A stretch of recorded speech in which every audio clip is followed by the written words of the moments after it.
Okay, I want to say hello again, everybody. It's only me, wushurichard or Richard Clark.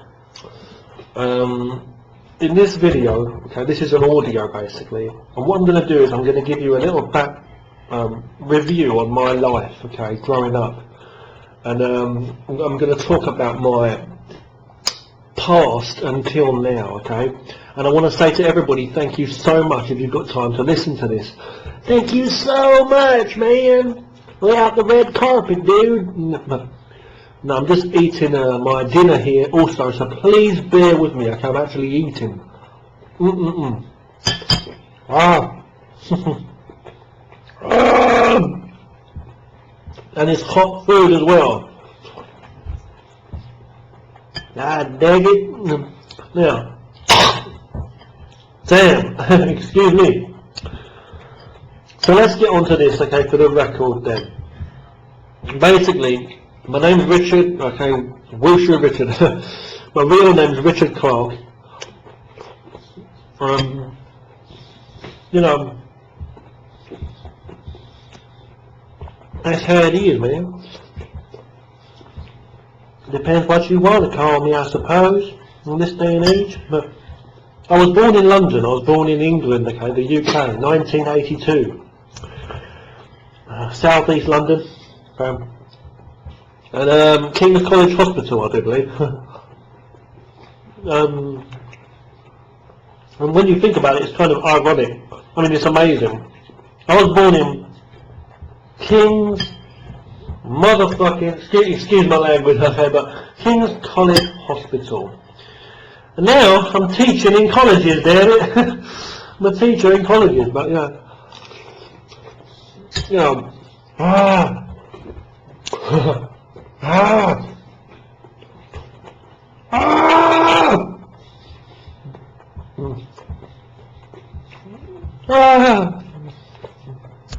Don't worry, I'm not watching porn, and you don't need to lock me up in a padded cell. I'm just eating burning hot food. Okay. I said, bitch, when I told you to suck, I didn't say burning hot charcoals. Yeah. Basically, I was born in South East London, and I lived around the south of London, basically, okay, growing up, seriously, okay. No fucking joke. Moved around. You know, we moved around. Lived in southwest, then southeast. You know, there's a lot of crime in South London, but then again, there's a lot of crime in North London as well, as far as I know. But it's getting worse. Growing up in London was hard and rough. Now, we lived in some rough places, but we didn't live in the most roughest places, okay? As in the most crime-ridden places. It wasn't so bad. It's been getting worse over the years anyway. Now, you probably can hear from my voice when I'm talking. I talk normal. I mean, I try to speak very clearly and exquisitely, beautifully, and perfect for you in a BBC voice. But sometimes, like, you know what I mean, like for me when I'm speaking like this and that, you know what I mean, that's like still a bit of a Cockney kind of like attitude, innit mate, alright mate? I've still got some kind of mixture. The funny thing is, most of my days are spent now, right now, I speak Mandarin Chinese most of the time. I can hear you laughing while I'm just, you know, sucking up this shit here, my dinner, Chinese food again. But it's true. You know, no joking that, you know, I moved to China when I was like in my early 20s. You know, so I've been teaching English for many, many years now in China. And I got married, my wife's Chinese, been through some ups and downs, you know, with that shit. I mean, with that stuff. No, it ain't shit. It's some of the best. I made the best choice in my life. For me, suitable to me. Like, for me, I'm saying to like go to come to China. You know. Now, Let's look on the backstory though, motherfucker. You know, you can't see I'm like a bull in a China house, man, a China glass house or a China shop. Yeah, so I lived around South London. Come from a pretty quiet family background, okay, family. When I was around 8 or 9, 8ish, you know, I had my brother Wayne, okay. Well, I didn't have him, but my mum had him. My mum gave birth. What do you think, man? She just made it a particle fucking electro cone simulation machine, motherfucker. The same, but really, my brother was born from the eye of a robot. No, offense to my mum and that, but mum and dad had a very quiet family, as I say. A couple of cousins, you know, a nan, an aunt. But we usually just stayed at home. My nan, okay, my grandmother would come to visit us. On my dad's side, okay. I'm just going to go into the kitchen right now, okay? Sorry to change the subject, I'm just going to go and get some more food, yo, because I'm hungry and there's... You see my skinny ass trying to do my kung fu and shit every day in the video? Oh, God. Excuse me. Anyway. Yeah, so... That's basically, what it was, you know. And my nan would come over to visit every weekend, or I think it was every week, every Saturday, or every 2 Saturdays at least, around about. Yeah. And that was, you know, I've got memories of that, you know. And she would take me out for a walk and stuff. And, you know, later on, obviously, when my brother Wayne was born, we'd go together, you know. You know, it was nice, you know. I'm very grateful for having my brother Wayne. Not only am I just great because, you know, he's my brother and that, but also because we get along so well, you know. We're a bit different in our personalities, you know, maybe you'd say a lot different, but we're also very similar and we can communicate on a very good level. You know, okay. Yeah, let's go back to what I was saying. Yeah, so, okay, well, I'll take this food in the other room. Still going to come back for another dose in a minute of this lovely food, but yeah, I'm just saying, okay, you know, that's how, wow, man, that's how it is, you know. And basically, you know, sorry to muck around with accents. I've been playing around with accents for most of the years of my life. Okay, I'm not the best accent doer or you know, what do you call it, an impersonator or whatever. You know, doing voices and stuff, you know, and I'm just always been fascinated by different accents, and nowadays, obviously, you know, I make a lot of cartoons, and I'll do the voices for the different characters in the cartoons I make, you know, as well. Cartoons, by the way, and artwork in general, it's been in me since I was a kid, you know. Back in the 80s and 90s, I guess, but especially in the 80s, nobody imagined, nobody even dreamed as such of the technological advancements we've had, you know, that we would have, you know, and then things like YouTube and having all this stuff like where we can share videos and, you know, it's so easy to access and all this amazing software, you know, to create amazing things. Videos, music, games, computer graphics, you know, animation, be it 2D, 3D, whatever. All this software and all this technology and hardware that's out now is just amazing. You know, the tip of your finger, you can just make amazing things. Providing, of course, you still have that human spark and imagination, you know, which is most important. Because if you've got a dead man sitting beside a computer, you're not going to get much done, are you?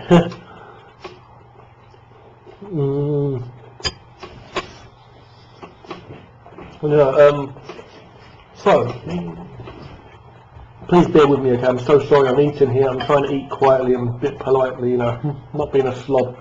But I'm just saying, okay, yeah, so that's the basic thing, you know. I was always into drawing, is what I'm saying. When I was a kid, I was a quiet boy. I come from a quiet family background. I was bullied in school. I was bullied really badly, and it affected my studies in a big way. Okay? Now, there were people that come from families where they've had abuse and stuff. There are people that's had a lot worse than I have. They've had abuse, and then they've been bullied even worse in school and things like that. And then when you're talking about like rough stuff, like I've been growing up around like in my teens and in my early 20s, and especially in my teens, early to late teens, excuse me, living around like rough estates and parts of London, you know. Council estates, housing estates. You hear a lot of stories, you know. There's a lot of druggies, idiots around there, people on drugs and addictions, and violent people and gangs, break-ins, you know, you hear a lot about break-ins, you know, we've never been broken into as far as I know, but I mean, I think that'd be terrifying, you know. But there's robberies and muggings. I've been mugged many times growing up. You know, it was just such a terrifying thing coming home every night from work. It was just absolutely terrifying, especially from my ages, around the age of 16, 17, 18, 19, around those years. It was really terrifying for me. To come home from work every night to late in the night, because I would have to travel distances first of all, but it wasn't that. I mean, you know, you used to like travel, like when I used to travel like from the south of London to the centre of London, okay, to work. My ass off, yo. Well, really don't. It was like, you know, people say, be careful, you know, travelling right over there, you get all the kinds of people you can imagine, all the crazy people, everybody in the centre of London, you know what I mean? Little weird times, busy times and that. You got to be careful. I had to travel on trains, buses, the underground, in the subway underground, yeah. And if there was like some strike or something, I'd have to change my connection. And I was a young kid basically. I've always been like kind of like, I don't want to say backward, but about myself. But I'll say this: set back. I'll put a set. I'm not backward, but I'm definitely set back. I had stuff in my life that kind of left me behind. I feel, you know, that like I was not in the know or knowledgeable about certain things, and I just felt like a big kid. I felt vulnerable all the time. Even though I was growing up, I just felt so much more held back, or not held back, I felt like left back. First of all, I'm positive myself. Now, just finishing off that final point I was saying, then I'll get back onto that. The final point I was just trying to say a moment ago was that, you know, travelling from my home to and from work, you know, from southwest London to the centre of London, it's a journey, you know, and you just make that journey daily. But it's like when you just do it and you like feel safer in certain ways, more lit up areas of the night where there's more people, you just work your way and you don't stop. And you just, if there's trouble, you just cross the street, go the other way. If you sense danger, you just be stealthy as possible. Ninja step, you know? Ninja step. But basically, when I used to arrive back home, like when I was living on a certain like rough housing estate in London, the funny thing is, it's not even one of the roughest ones, but it's like, it's well known. I mean, there's a lot of like, it's got a history behind it. It's like, there's there was breaking, you know, there was gang rapes you hear of around there. There's drug addicts, alcoholics, crazy stuff going on. You know, all kinds of crazy stuff. You know, vandalism, shops getting robbed, bus drivers getting robbed and mugged, frequently fights around there. All kinds of idiots, you know. People used to carry things with them, like anything from some kind of spray to a hammer. You know, I just know of people that have done that to protect themselves and their families. I think Ali G would say, "Big up yourself." But I'm not trying to, you know, promote violence. I love the 80s, you know, I love the 80s music and the movies and everything about the 80s. There was some, what I was going to say, there's some good music in the 90s as well, 1990s. But, you know, I was an 80s kid really growing up, into the 90s, as I say.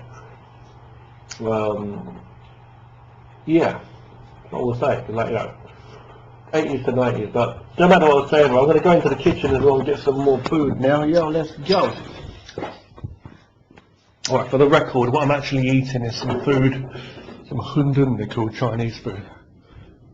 But yeah, so let me go quietly into this kitchen with stealth steps, you know. And we'll get on to this, my final helping, this, every little helps, they say. And get more help is better, isn't it? More helping is better. So, you know. But yeah, so, hold on. 1 second, I'll just pour this in the bowl. Use the soup, very nice. Nothing goes to waste. When you're hungry, man, when you're a hungry boy, when you're a hungry person, man, woman, girl or boy, nothing goes to waste. Oh shit, I just nearly spilled some soup on my phone there. Hold on 1 second guys, I'm really sorry. I'm kind of messing this shit up right here. See? I said, Richard, you sound like a half-decent or roundabout guy, but you do swear a lot. Clean your foul mouth out. Basically, you know, it's like, to be positive in yourself and your being, it's not only in your mouth, what you do, you know what I mean? I've heard a lot of mouth over the years of people, you know, and I've seen a lot of half-believable shows by the untrained eye. But the truth is, who you are and what you do, and you know, that's it, who you are, what you do, what you be, how you carry on, your real self, you know, and what you're really about. You might be nice every day. If you want to, you know, go around in your heart and you hate everybody and you just feel anger towards people, there's still something wrong with you, you know what I mean? It's like if you go around, you know, doing something one way and you're not thinking it in the inside, you know what I mean? But anyway, let me just continue what I'm saying. So basically, I was born in South London. No. We know you was born, Richard, but why don't you speak some Chinese for us? Because we can't understand you. No, basically, I'm just saying, right, so it don't matter what I was saying though, you know, I forgot the exact point I was going to say now, but, yeah, so, I was living in rough areas, you know, it was scary, okay, very scary, very, very scary, but, because I was getting mugged and robbed, you know, regularly, but, luckily I was never, in my past, I was never stabbed with a knife or shot or even beaten up badly, really badly, you know, anyway.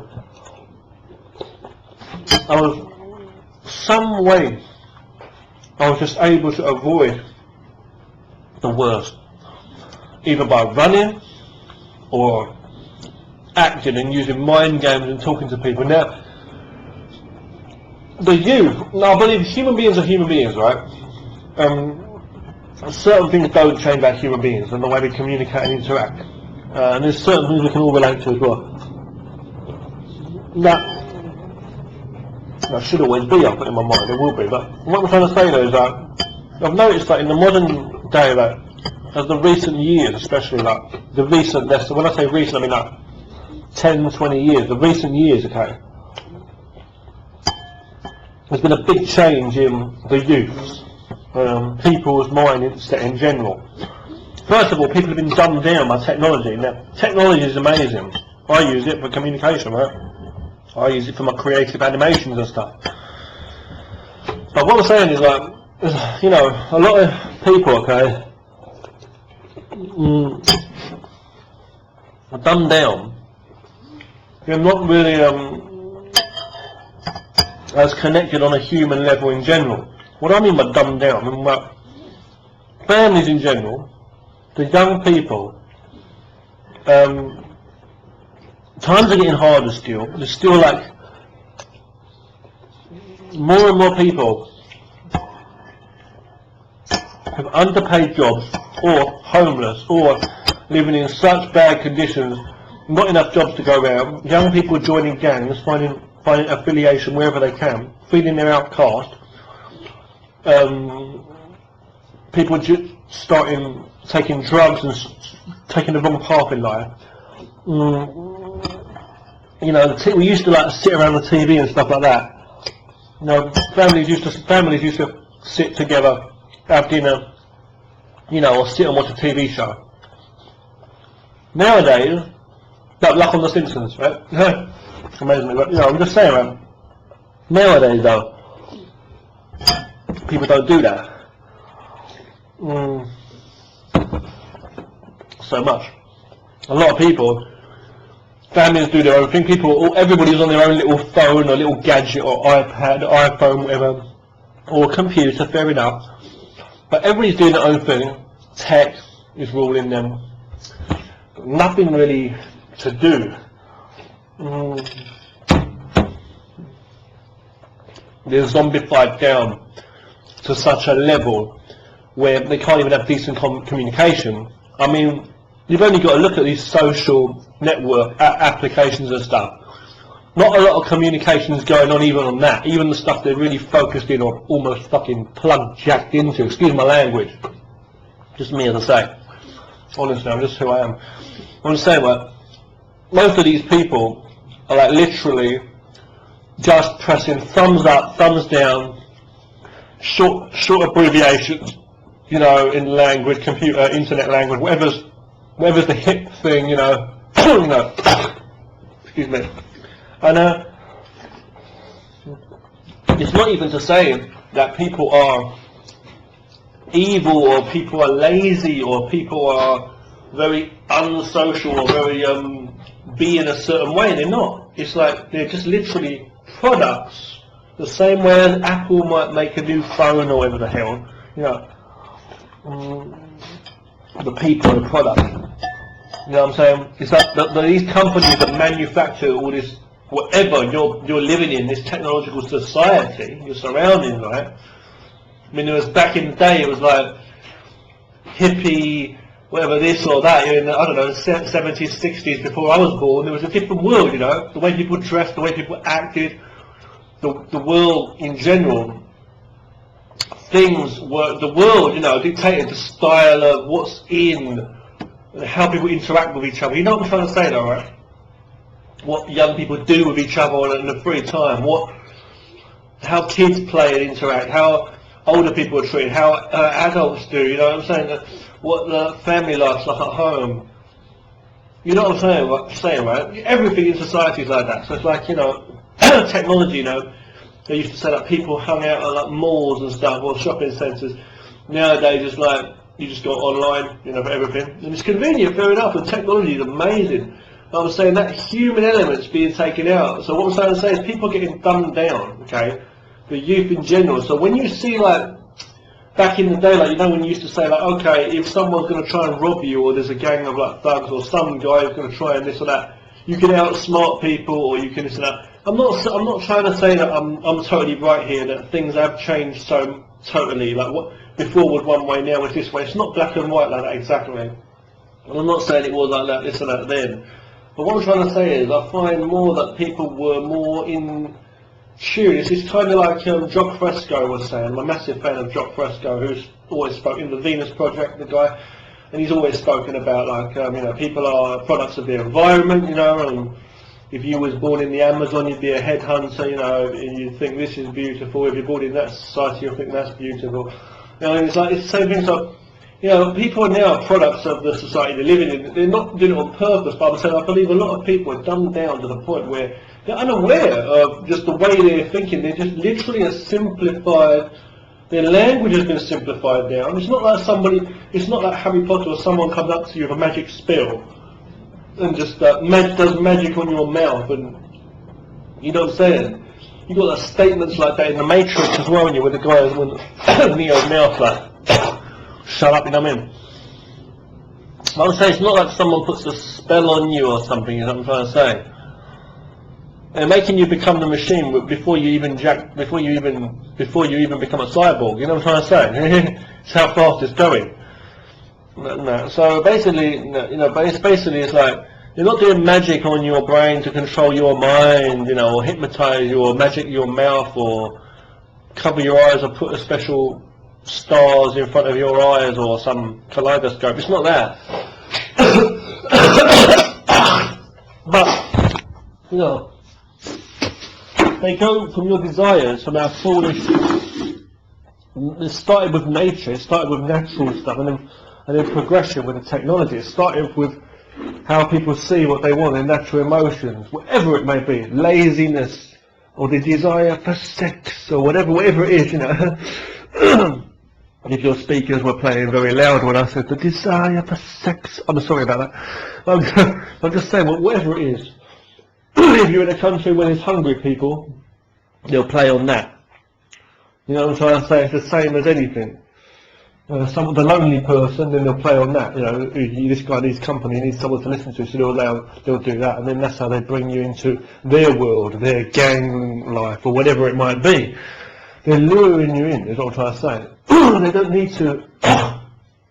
You don't need to lift up a big, heavy bull or a heavy animal, a cow, and carry it into the room. You just lure it in, lure the whole herd in with the bait, you know what I'm trying to say, it's like fishing or anything. When you become a master, things like just happen, and you control the universe without actually having them move the whole galaxies within your hand. You see what I'm trying to say? So basically, I'm just saying these people. And by the way, I enjoyed my dinner, by the way. But these people, I believe, have been dumbed down to such a level now where they don't even know. And I feel in this day and age. Hold on one second while I walk in the kitchen. Wait then. Okay. Excuse me, hold on. Yeah, but I feel people. Hold on one second. Sorry guys, hold on. Okay, hold on one moment. Yeah, so basically I just feel, and I see, at least from my experience I feel when I see, from what I think I'm experiencing, because you never know, everything could be an illusion in life, but I feel very humble in everything you do. But I try and be humble most of the time, but no matter how humble you are, it seems you can only be like, in all honesty, you can only say, well, maybe I am. It's like, you could be being like, you know what I mean, like 9 or whatever out of 10, you see. Now basically, going on to what I was saying, okay, with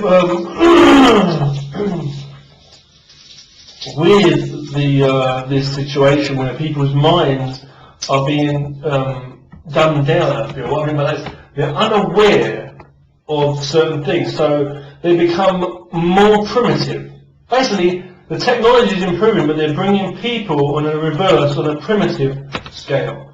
Their communication is dumbed down as a result of and the cause of their as an effect of and a cause of in a strange looping, solid fucking unescapable, excuse me for my rudeness.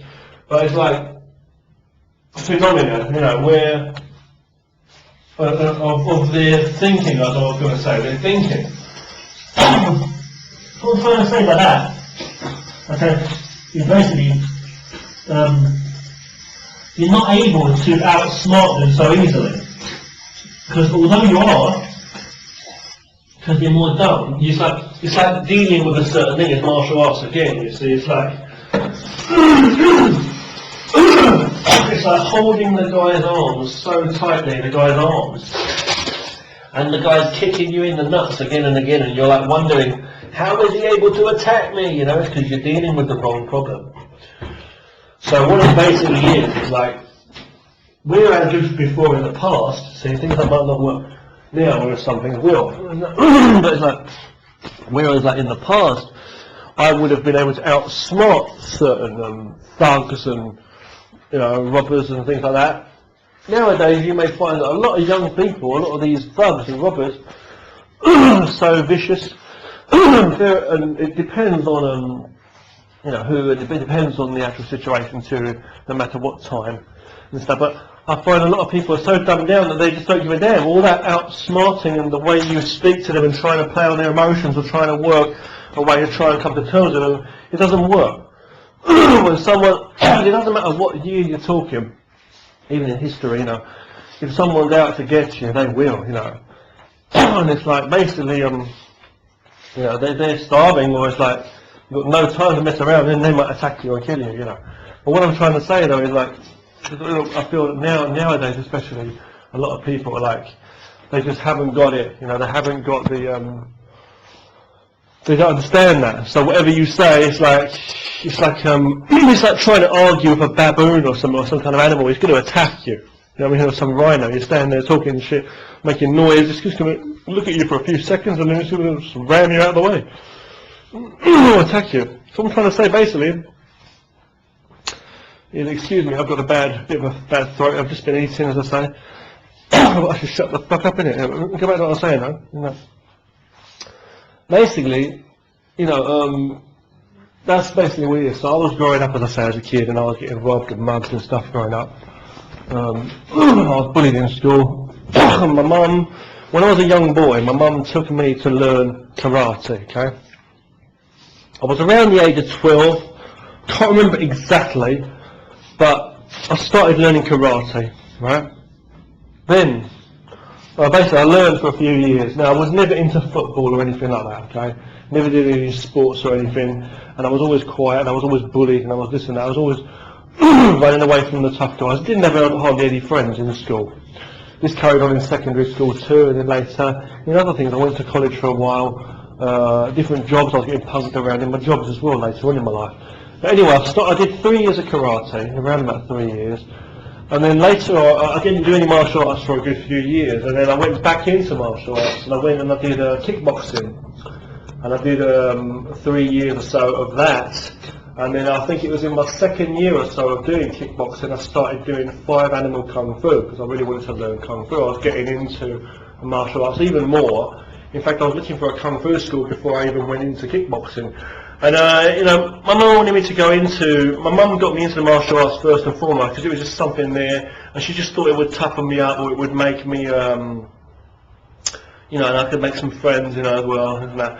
But basically, you know, I wanted to learn some Chinese Kung Fu. I was like really into like Jackie Chan movies, and then later on Jet Li and stuff. And I thought, this is very empowering, and the more I watched movies, and the more, it might sound crazy like movies and stuff, but the more I read about martial arts too, like the more videos I'd watched, and you know, and I started to collect, and then later on DVDs and stuff, and all the books and everything, and the more I'd read and the more I'd study and look into it and talk to people about martial arts, I didn't have many people to talk to actually, but I'm just saying, the more I looked into martial arts and study, I saw the wisdom and I saw the power, and I saw that it was self-control, self-discipline, self-focus. It was totally positive. It didn't matter who you were, if you had no money or what the hell. I learned more and more as I went along. It didn't matter if you was rich, poor, whoever you were. You didn't have to wear the best clothes. You didn't even need to have the best gym and all this equipment. All you needed was yourself and your discipline and your frame of body, whoever you were. There were men and women doing it as well, and anyone, even if you weren't the biggest, toughest guy. Because most of the skills in traditional martial arts, although there's a lot of physical stuff as well, like muscle, it can help you with that, but also in your training, but you didn't need it, because a lot of the technique was about a different kind of power and ability, and that's what traditional martial arts and Kung Fu especially was about. Anyway, I'm not going to go into all the detail and talk about a lot of areas of the training. I'll talk about that again in the future if you like. But, you know, martial arts has been with me growing up all the way through, okay, that's what I was saying. When I was young, as I say, just reviewing back on what I was saying earlier, drawing, okay, I used to love drawing, and I was inspired by cartoons, comics, and I wanted to be an artist, you know. I think there was a time earliest where I wanted to be like a driver or a racing car driver or something, but mostly though in my life after that, it was just drawing. I wanted to draw. From when I was in primary school, I'm saying, when I was a little boy. And I was drawing, and there was paper all around the house, and I'd try and copy and draw everything I'd see, be it like from Daffy Duck on the top cartoons, or be it like the Teenage Mutant Hero Turtles, Ninja Turtles at the time. I used to watch it all, Ghostbusters, Transformers, and all of that stuff, He-Man, whatever was on, Thundercats, G.I. Joe, you can imagine, right? Now, comics and things, you know, we used to get the Beano, the Dandy and things like that, and later on I used to look at things like the Batman, Asterix and Obelix, you know, things like that. You had your Tintin, you had your Judge Dredd for the adults, you know. Later on I started to get into other things like, especially like the manga, anime and manga, which is what I love mostly now. I love that Japanese style animation and cartoons. You know, I love all that. Inspired to, you find a lot of that influence in so many computer games too, because games, a lot of the best games and stuff come from Japan. Now, I started to get into computer games. As I say, my family wasn't the richest. We never had a car. My family was one of the, you know, I don't want to say poor, but we weren't that rich, I'll say that. And there was a lot of things we didn't have, and I never had, for quite a while, I never had like a games system console, you know, computer games. I had computer game systems. I collected a few as I was growing older, from Super Nintendo to, I had a Sega Game Gear first. I had a little Super Mario Watch thing game before that, but then I got the Super Nintendo as my first proper console. Then later on it went up from there basically. I got a few different things, got a PlayStation, Nintendo 64, and it went up there. Okay, I got Dreamcast. I eventually got I did get the GameCube. I got PlayStation 2, the original Xbox before the PlayStation 2. But you see what I'm saying? There was different things I actually started to collect later on, like when I started working, when I was in my teens. I used to use my money to get that. I used to buy loads of DVDs. I had a massive collection of DVDs and videos, as well as CDs of music too. But I used to like try and collect like martial arts movies, you know, and like instructional ones as well.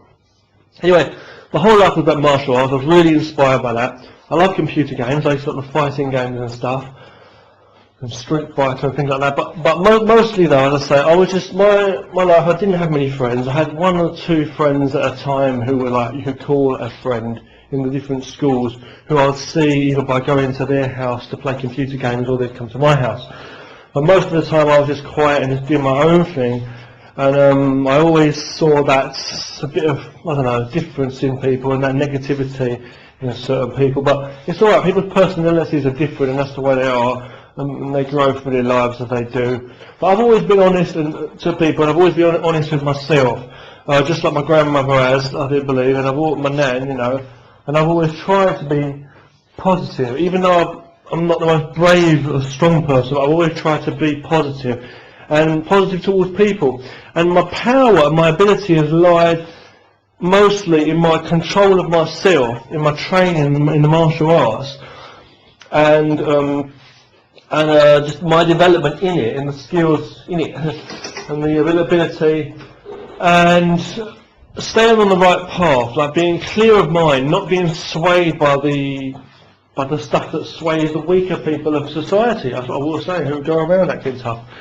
I've never tried, and I never would try, to take anything like drugs of any kind. I've never smoked, I've never drunk alcohol, I never had any friends or anything anyway. And I never would want to even have like gone to any of these bars, pubs or clubs or anything. But growing up, a lot of my classmates did. They used to go to raves and clubs, and as they grew older into their teens, they started to do all that stuff, you know, started taking up drinking, smoking or whatever, or joining certain groups and gangs and getting a, you know, they were always very streetwise and, you know, tough and this and that and flash, and it was all about the flashy clothes and this and that. I was not part of that at all. I was what they would consider ghetto, what they consider themselves as, you know. A lot of these thugs and these tough guys who carry on like, yeah, ghetto man, you know, they live in the hard life and that's what makes them so tough. But that's what I was living in. It's like I was living like, we just made do what we did. My family was quiet and we didn't want to cause anyone any trouble. We just lived with what we did, made what we would of what we had. You know, and when it comes to like creation, that's what it was. I'd be really happy playing with the computer games and stuff I had, even if I weren't able to have the best stuff. But whatever I could have, I valued it, and I really valued everything I had. A martial art book or something, or a martial art VHS video that I'd watch, it would inspire. That would be my dream, my outlet, in my escape from my mind and my life, you know. And then drawing on paper and things like that, just drawing from my mind, my imagination. It was like, that was it for me, that was everything. All this stuff helped me to stay sane, because when you've had like literally nothing, when you've literally got nobody who's supporting you, and it's just like anything you say is just seen as rubbish. Now, I'm not being funny towards my family and that, my mum and my dad, my family, and my brother and that, but I know that most of the time growing up, at the time, I was just seen as this young Richard who didn't have many ideas, and he was just like, all the ideas I had were just my silly views on the world. And looking back, I guess they probably were. Looking back, because I'm older now, I guess I can understand that coming from another person's perspective, you know. But it's like, you know, I just didn't feel that welcome. Didn't feel that my ideas were really like of any interest to anyone. I'll say it that way, in a fair way, okay. But I was living in my own world, and it was like, that's all it was for me. Computer games, drawing, or watching a movie, watching films like that, you know, martial art films, and then of course my martial arts training. Now, it got hard, obviously, when I learned martial arts back in England, I had to pay, obviously, money, and travel, and also find time. Now later on, after leaving school and stuff, if I wanted to do this stuff, martial arts, I'd have to go to work. But by working, I had to work more because I had to pay money for my parents. I'm not going to get into too much detail about my family situation, but to help out. So I felt kind of like, I didn't feel robbed at the time. I felt like it was more like, well, I had to do that to support in some way. And, you know, it's true, you've got your family, and, you know, you do what you can.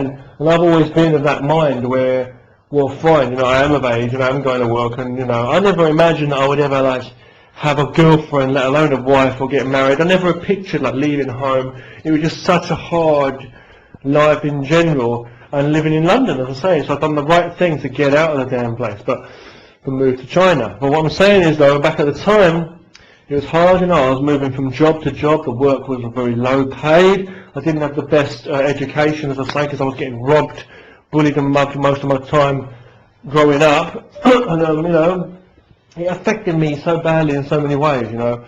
But I didn't become self-destructive or self-hating. I never become like that. I was just like, well, this is the way it is, you know.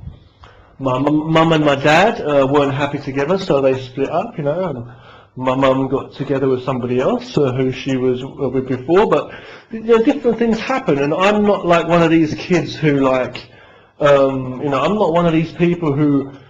like really hate their parents and like, you know, like, oh, why did you do that? Don't you love me? And no, I can understand people, and I always have. Like, people do what they want in their life. They're entitled to who they are. They've got their own reasons and things that make them happy. They're, you know, it's their lives.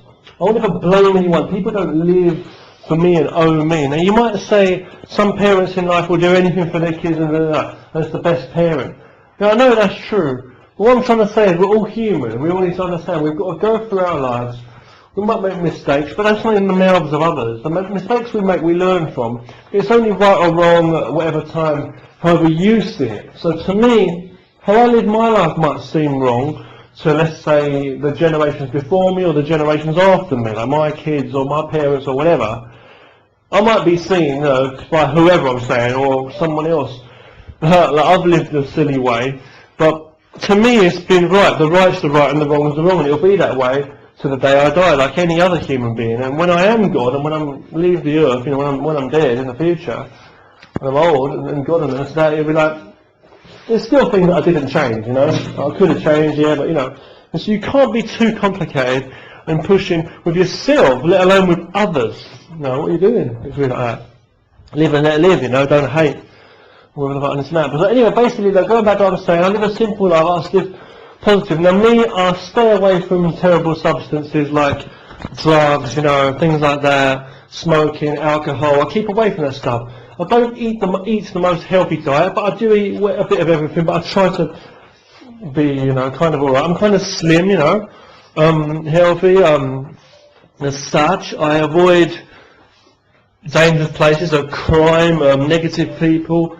I'm not very violent, I don't try to be violent, I'm a bit too quiet sometimes, I should be more confident in myself sometimes, but I'm confident enough to understand myself, and most importantly, I study my abilities and study my skills, in what I know and what I can do. That's what I mostly do, and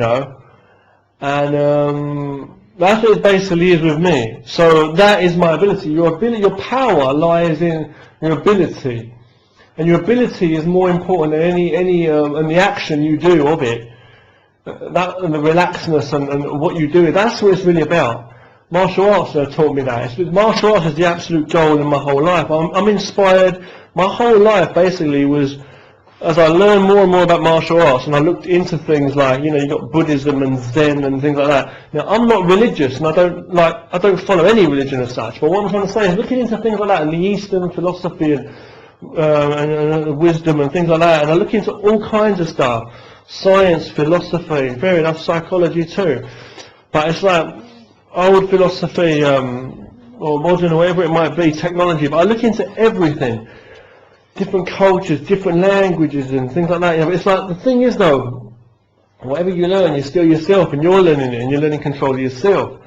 Now, looking into things like my favourite ever book, the Tao Te Ching, Tao Te Ching, a Chinese philosophy book, sometimes translated as the Tao Te Ching, that's the Tao Te Ching, a philosophy book written by the great philosopher of China in the ancient days, Lao Tzu he's called. Sometimes it's pronounced as Lao Tzu, but I believe that's the wrong pronunciation. But anyway, it was great. I'm inspired by a lot of people. I'm inspired by so many people. Martial arts people, like I've told you, like Jackie Chan and Jet Li, like I've said.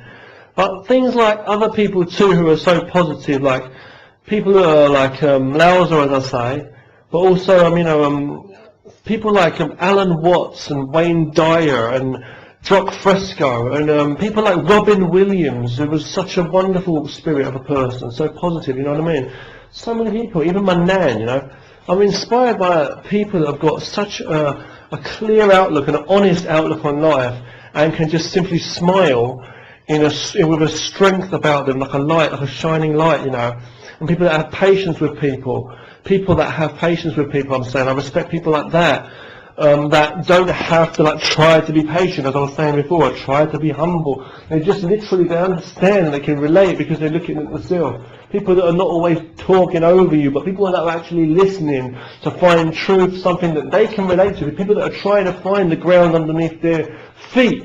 People trying to find out what they want in life rather than just trying to follow the latest fashion or trends, no matter what the times we're living in are, and what people are telling you what's wrong, what's right, or what's popular, or what's trying to be sold to you just directly. They're just selling people's intelligence these day and age, on the internet. But going back to what I was saying, that's basically what I believe in. So this stuff was really inspired me, Taoist philosophies and so many philosophies, But the truth is what it's really about. And there's nothing more true than the truth that you believe in and what you know, the truth, what is your truth, Now, what I want to say basically is, that's what basically happened. So martial arts kept me going. I had a lot of abuse. I worked in certain jobs, apart from coming home late of the night and worrying about getting robbed or mugged across London and that as well. isn't that? But also in the jobs, I mean, I've worked with some people that are absolutely crazy. I mean, some people were like violent. You could see they had scars on their faces. I've seen fights. I've seen there's been people on drugs. I've been in jobs too where bosses and people like that have been clearly tried to extort money out of you, or tried to like play you out of your money. What's the word? You know, or they've tried to. I've had, you know, back when I was a young teenager, it might sound laughable, but believe me, it was really, really upsetting for me. I was going in and working very, very hard. I was being abused in some of my jobs, like I wasn't allowed to go for a break because they threatened me that I'd be fired. And as I say, I don't want to say that I'm backward, but I was a bit set back as such in my life, being timid in general, and I didn't want to lose my job because it meant everything to me. Because if I lost my job, I didn't have many friends to go with. I didn't imagine that I'd ever find a girlfriend. I never had one in the past anyway, due to my, I don't know, who I am, this quiet, timid arsehole, but in school and that. So I never imagined I would get out. I'm not going to bars, pubs, clubs and that anyway. I'm not the flashiest person. I didn't have the flashy clothes or this or that. I didn't even have the know-how to go out and do certain things and get clothes like that. I just lived a quiet, humble, normal life. I wasn't the toughest guy. I wasn't going to stand up to someone in a fight on the street that easily. So I saw myself like not as a nobody, but as a positive person living in a dark hell, basically.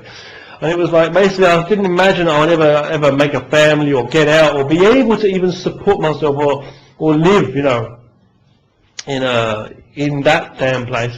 That's why the hell I got that F out of the place anyway. But I'm going back to what I was saying though. There is a way if you find your way in life, and it might be next door or it might be in another country, but you've got to find your way, and you've got to communicate with people and try and this and that. But going back to what I was saying, you know, when I was, you know, working in some of these crappy jobs, I did move from job to job due to my unhappiness, and some of them was due to the fact I moved house later on and that, different places. But I'm just saying, working in some of those jobs, you know, I didn't want to lose my job because I was afraid that, you know, that would mean I couldn't give money to my mum and my family to support them, to give, because I had to pay some money to them as well. So that would stop, and also, most importantly, I wouldn't have money for myself for any enjoyment in my life, which was basically just my martial arts, basically, you know what I mean? So all I had was martial arts and terror coming to and from work. Whenever I left my house, I felt afraid, you know, of gangs and people. Even just to go down the road to buy something, or some milk or sugar or whatever it might be. When my mum used to send me to the shop, I was very nervous. You know, I was bullied in school, but I found that there was thugs on the street as well. Thugs in colleges as well that I went to. There's been gangs around and that. So basically, fear, non-stop fear, and you know. You hear stories about things like in America, about gun crime and stuff. Now, there's gun crime in the UK too, but I know like in America it's more legal, and you see a lot of criminals there, you know, carrying guns and shooting. I've never been to America, so I don't know everything, but it's like seeing that stuff, you know, on the news and hearing like that. It's like I always thought to myself, well, I feel so much more safe that. I mean, because if I was walking down the street and I knew that there was like more shootings and more gun crime, or living in a place in either country, if I knew there was a lot of gun crime or I could get shot, I'd be terrified. And I think even now, back in London, in some places I'd be really terrified to live because it's getting worse, the gun crime in general as well. But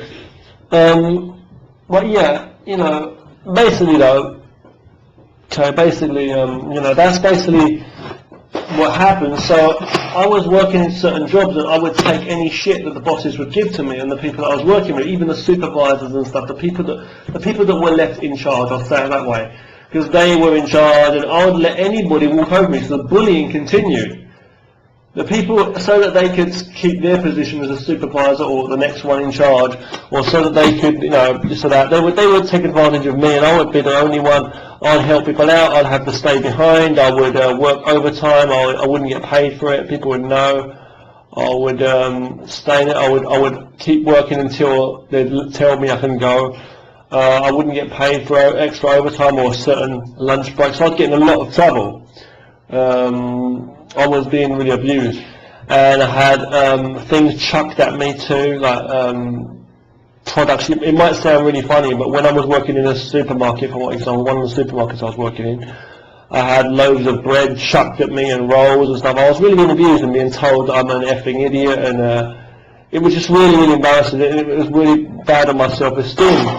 But I'm not one of these people that ever thought that going through a life of bullying like this, from one place to the next, would be, I'm not one of these people that would just feel that, oh, there's something wrong with me, or my life's so bad, or I'm going to commit suicide or something. I would never, because I know that these people are all wrong, and there's always a way out. You've just got to keep on going. And there's been times in my life where I've felt so down and so fed up, so peed off. But because fearful for my survival, and fearful just the whole struggle of the whole thing. But I've never felt oh, there's something wrong with me, shit, what am I going to do? I'm such a fucking failure, I can't deal with this. No, I never felt that way. It's just I've just felt so awkward, in an awkward position, and so irritated by the whole situation. And it's about survival anyway, and I'm afraid of death. I love life. I mean, so many people say that. So many people say that, so many people do say that, well, you shouldn't be afraid of death, it's going to come for everybody at some stage, or we've all got to grow old, you've got to face the truth. But I feel those people are so simple and so shallow, and I always say that to my students here in college, now in the colleges here in China, to my students, because I'm a teacher now, but I always say to the young people, I say, you know what, life is such a beautiful thing, and for me, I love life. And that's why I'm afraid of death, and I want to make the most of it. I don't want to see it whiz by. The last 12 years of my life or so have whizzed by so fast. And I found myself learning a new language and speaking a new language most of the damn time. I'm speaking Chinese most of the time now. Getting videos up onto my channels whenever I can for people on YouTube to enjoy. It's that I'm trying to spread a good message to people. Like some martial arts wisdom, when it's like, I'm not even the toughest martial artist, I look like a skinny ass wuss. But you see all this violence and all this hate in the world with people not doing anything. There's me training every single day, keeping my body healthy and fit. There's me trying to share some positiveness and a mindset with people. And I think this stuff should motivate some people out there, be you strong, weak or whatever, in mind, shape, body, whatever, male or female, whoever you are. I'm just trying to share some kind of positiveness to let you see. So, it is like, maybe you can think about your life from your perspective and your angles, and how you can live a better life and how you can be positive. I don't think this is a kind of wasted recording that I'm making. You're talking all this stuff like it's for nothing, We're already almost reaching 1 hour here now in this recording, and I've still got some stuff to say in this particular one. Basically, so what happened there though, continuing, okay, later on, to cut a long story short, I went through a lot of crap, changed with a lot of different jobs. I did end up leaving home. I met my first would-be girlfriend, who was a girl in a shop. I met her, and she was Chinese. Got talking, cocky guy. I left a little message, and we talked, and basically, I ended up marrying the girl. Okay. And hence that's what happened. This is what happened, and I ended up here in China. So I was with that girl for a few years, but what happened was I was basically robbed the fuck. I wouldn't say conned and robbed as such, unless it was some really good acting and an elaborate plan. But it's like, we was okay at first, and we moved around to a few different places too. But what happened was in the year of 2005, me and this girl, and I couldn't speak any Chinese at the time, as I say, we was trying to live. It was really hard to live. We was living with different people, and trying to pay our way so much money, and God, living together with different people too. We had to share the apartments and live in different ways. But basically what happened, it was just crazy, we were going shopping together, and of course I've got so many memories and dreams and nice memories. It's very hurting and very sad when I think back to that, because that was like a dream, it was like really a fairy tale. It's like, I don't know if she feels the same way, but we've got different lives now, and it's very, very, sad that what did happen in the end of the thing. But because we thought that was it. I thought that was literally it. I thought that was my life, and we were going to be together, and this and that. I'm not the kind of person that has a lot of girlfriends and wives and jumps from one to the other and fucking dog this and cat that, and this and that, I'm just trying to say, you know, but respectful, and she was respectful too. You know, we both was just genuine, and we were coming from nicer backgrounds. And to be honest, they are two nice backgrounds, two families, my family and her family, in honesty.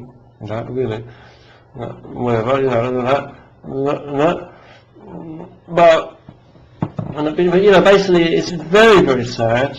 It's very, very, very sad, and I don't want to talk about it too much because it is emotional and it's sad. But you know, if you've been through a lot, if you've been through some stuff, I mean, I believe there's people in this world that have been through stuff. But it's all right to say people have been through stuff like that, or there's people that have been through situations like you have or I have. But it's personal, isn't it? The personal stuff is really personal, and it's really, really sad. And it depends on how much you value life, I guess. From those, it differs from people that some people who say that, oh, you know, death comes to us all, you know, and oh, you shouldn't fear that, and growing old. Whereas I'm different, and I say I value life and I love life, you know. And so to go back to what I'm saying is, yeah, the years went by, the time went by, you know. In the year 2005, we come to China to meet her family, basically. Please excuse me, I've got a bad throat. I've been eating, as I say. Okay. I stayed for 4 months, and my dream came true. It took a bit of a search to find a teacher and stuff, but we found another wushu teacher for me, because I was like really a fan of Jet Li at the time and Jackie Chan, and I wanted to learn some more kung fu in China, you know what I mean?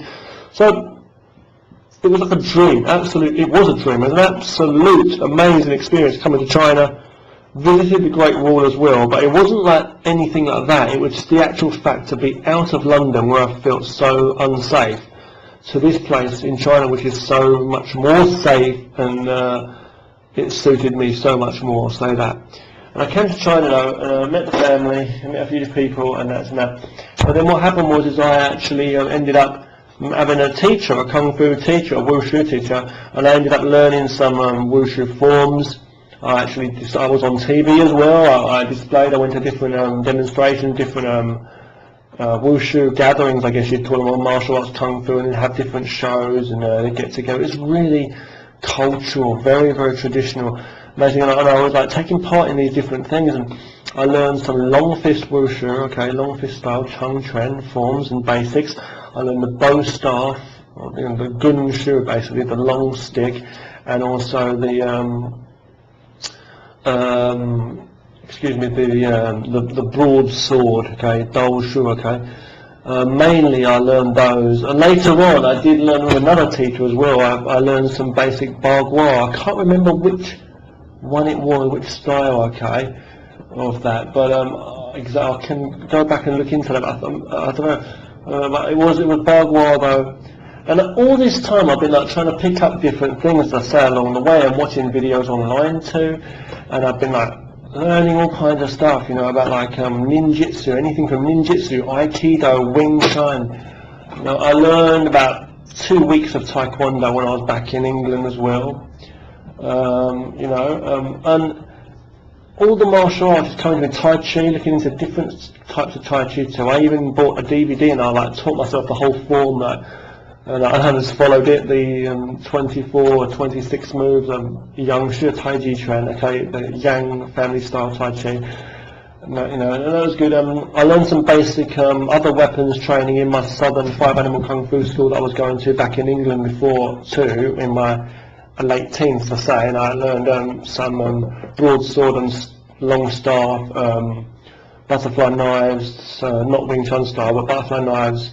I learned some basic qigong as well, and as I say, but I also learned the double short sticks, as I say, and some basic knife defense in different schools that I've been to. But as I say, I'm not going to go into too much detail in the different schools and the different training that I did in the various martial arts schools. I'm just giving you a basic background and information on that, okay?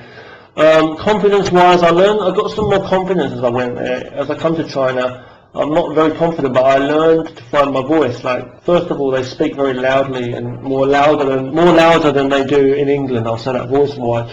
And I actually, they took me to like karaoke places, and people were singing at the top of their voices in Chinese, singing certain songs, and the music was blaring, and I'd never experienced anything like this. This was just so amazing, you know.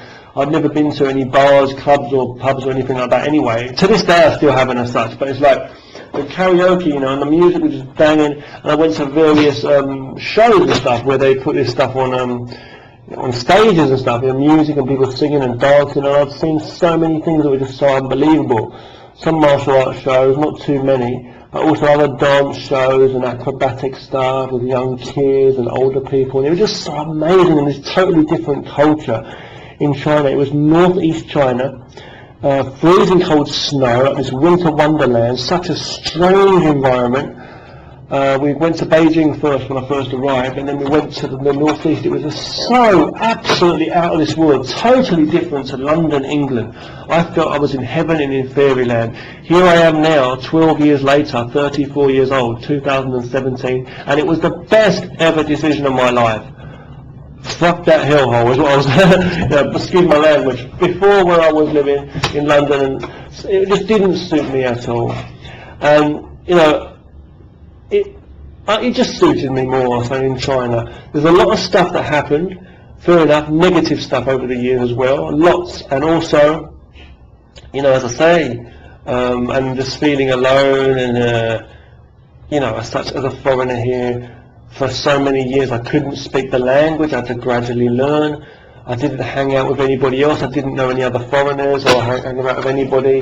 So, and I didn't want to either, because they just go out drinking and acting like fools and yobs and making an embarrassment of foreigners in general. So I didn't want to hang around with any other foreigners or associate myself with them, because all I saw, this is no offence, okay, to the whole world. I'm not trying to offend people from different countries, but no matter who I saw, and I'm not saying everybody's like this, okay, I'm not trying to stereotype the same way as people stereotype me here and that as well and this and that, but I understand, and just reading from what I saw, just seeing people from my own country, England, from Spain, from Portugal, from America, from different countries again, from Africa, from India, and I'm really reading back now, thinking, okay, from Canada, from where else? Oh my God, Australia, New Zealand, Russia, okay, Kazakhstan, Poland, I'm not too sure about, but there were so many countries, all those ones I just mentioned there, who come here and did the exact same thing, just complain. You've got younger people and older people,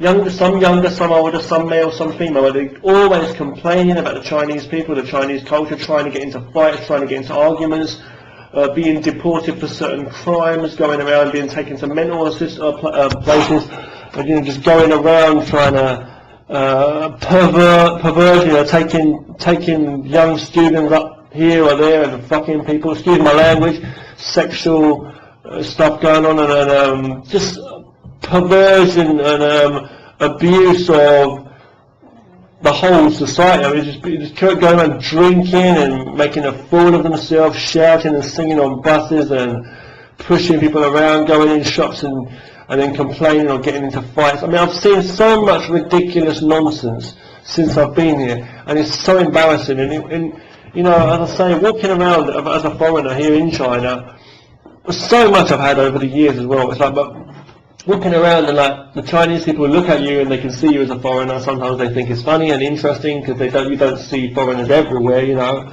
and that I can understand. But when I see that the other side of the coin is like they're looking at you because they think foreigners are clowns. I'm not saying every Chinese person thinks that way, and I'm not saying all foreigners are that way.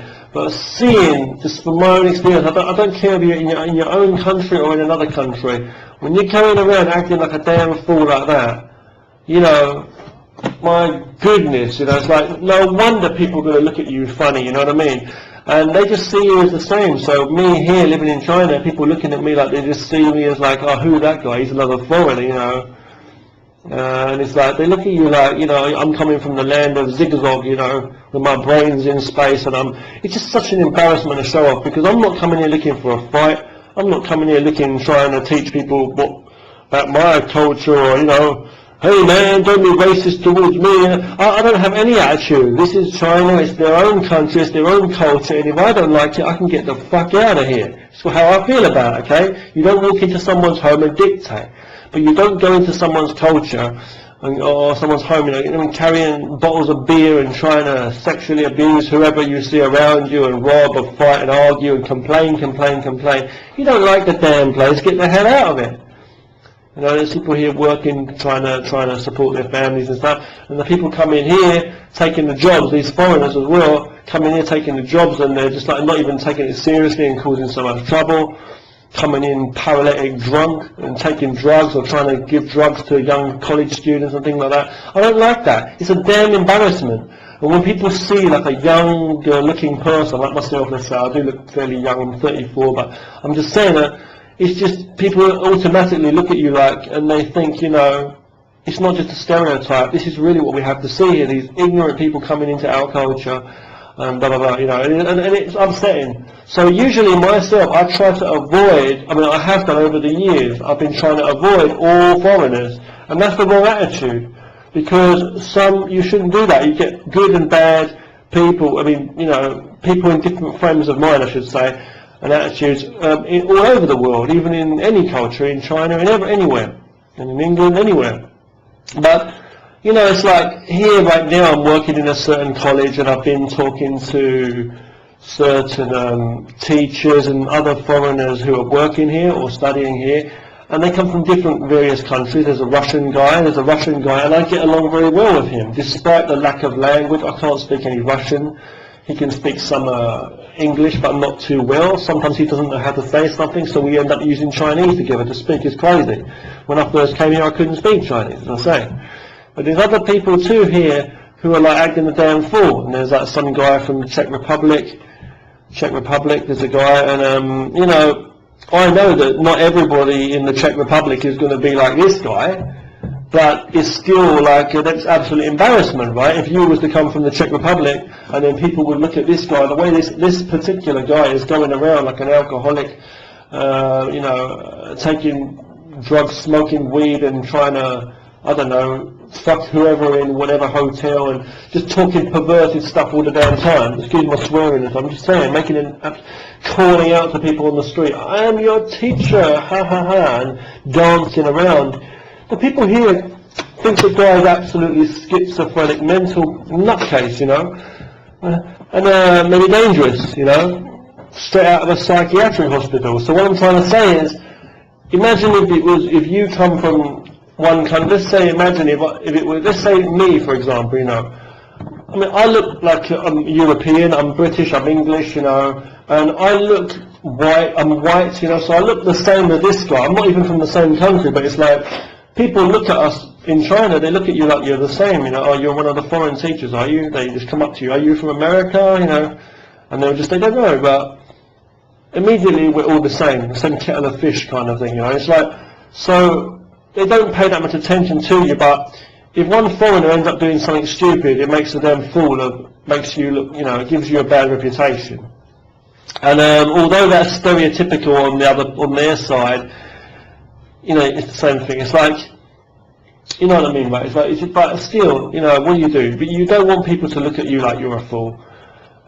Sadly, people don't look at people for their own individual actions. They look at you as a group, and people themselves are so used to affiliating with groups, so their whole concept of individuality is not even there, but we are humanity, as one, and I'll say it again, I do respect families, I do respect groups, teams and cultures and countries, I do respect that, and I think we should, and I think it's good that every country has their own culture, their own heritage, their own history, their own languages and traditions. I think that's amazing. That's what makes life so beautiful. All individuals are different too. So when you talk about multiculturalism and mixing of this and that, it's good and everything, but I still think that you could say borders are wrong and they're bad and stuff. They separate people and languages and all this. But I still think it's a good thing in a way, because we should got to maintain and value our own cultures, and we are different. People are different in so many ways, but we're all human, and we must respect that too. The difference and the same, that's what makes us so beautiful, and that's what connects it all. So now, going back to what I was saying though, so basically, what I was saying, I really talk a lot, don't I? But going back to what I was saying though, so had a sad situation with my previous wife, my first wife, as my Chinese first wife. I am actually married again now. I have another wife, a second wife who's Chinese, but my previous wife, as I say, we weren't happy with our wishes. Like, I wanted to stay here in China, and she wanted to go back to England. I'm not going to go into all the details and ins and outs and stuff, but I ended up living with her father, and I stayed with her father, and I believed that my previous wife, I believed that she would come back. Because she said she would after a year or two. Now that's crazy for anyone to accept, but the way I saw it is, as I say, sorry, going back to what I was saying, you know, I came to China in 2005, stayed for 4 months with my previous wife. We went back to England and stayed there for a year, working in a nightmare job. As I say, I went through crap and abuse and shit. Weren't earning much money at all. I mean, nothing to survive very much. And we ended up living with my parents for a while, but we ended up coming back to China. I ended up coming back with her mum. Her mum came to visit her, you know, and her cousin went. But I ended up staying back in China. My previous wife, come back, but then she returned back to England again, and I ended up staying and continuing to stay and live with my previous wife's dad. So my previous father-in-law, he was a really hard man. I couldn't speak any Chinese, but I learned most of my Chinese from living with him in them conditions. And whether I liked it or not, and with the students I met when I got into my teaching jobs and stuff. And I just learned Chinese like that. I never learned Chinese in school or anything. Even to this day I can't read any Chinese or anything. But I learned by living with him. And it was just me and him in his house. And this older guy, like 40, 50, he went into his 50s, you know. I was there, we were together for so many years. He would cook for me and do so many things for me. And I was so grateful that he trusted me, and I had a house, I had a roof over my head, a room that I could sleep in, I had a computer and a camera, I could make videos. But the guy was really abusive, and he was really hard, and I couldn't complain because I had this roof over my head. You know, his daughter was in another country, and the only reason I didn't return for all those years is because I felt I had nowhere to go. There was no way I could support me and her to live, and I stayed here in China to work and teach English because it was the only thing that I could do based on my everything, and my education, my my whole situation, okay? And so I got into teaching in certain primary schools, nurseries. It went up to college and stuff later on, and universities, and basically I ended up like teaching in colleges and universities. And I kept it going, just teaching English, you know. All the martial arts, I just kept training, and you know, it can be hard for anyone when you're not with your partner or your lover, you know what I'm saying, for a young person as well, anyway, you know, to not, you know, to be with your partner. And most young couples wouldn't be able to stand a few days or a few weeks away from each other. Now, can you imagine me? It was around 7 or 8 years being away from my partner. She was in England, and basically hardly any communication. The communication got less and less. There was no phone calls. I was actually controlled, you could say, kind of abuse, but I'm not trying to go into all the details here, as I say. But I was very abused by that man who was her father, but I didn't see any other way out. I had to survive. So I had to live in that man's house, otherwise, if not, I would have to return to England, which is a complete fucking nightmare. And I even used to think, if I did return to England, not only would I not be able to survive because we'd be working like slaves in some shitty jobs and there's no future there and money to support ourselves, let alone a family. And also I loved it in China anyway, and the teaching. Not only would it be totally ridiculous, but also, I just forgotten what I was going to say to you now. I was going to say like, yeah, also I was going to say that there's a chance that if something did go wrong, and like my previous wife did like split up and leave me, even though I trusted her, but I thought she's been away from me for so many years now, so I thought to myself, if I was to go back to England and something went wrong and she didn't want to stay with me, then she might leave me here and I may be stuck in England with nowhere to go. So the situation was like this. My previous wife stayed in England and she lived with her mother. okay, and it was all fine. You know, they were both working, both taking care of each other, and that was the situation there. I didn't know hardly anything about that, where they were living, what happened to that.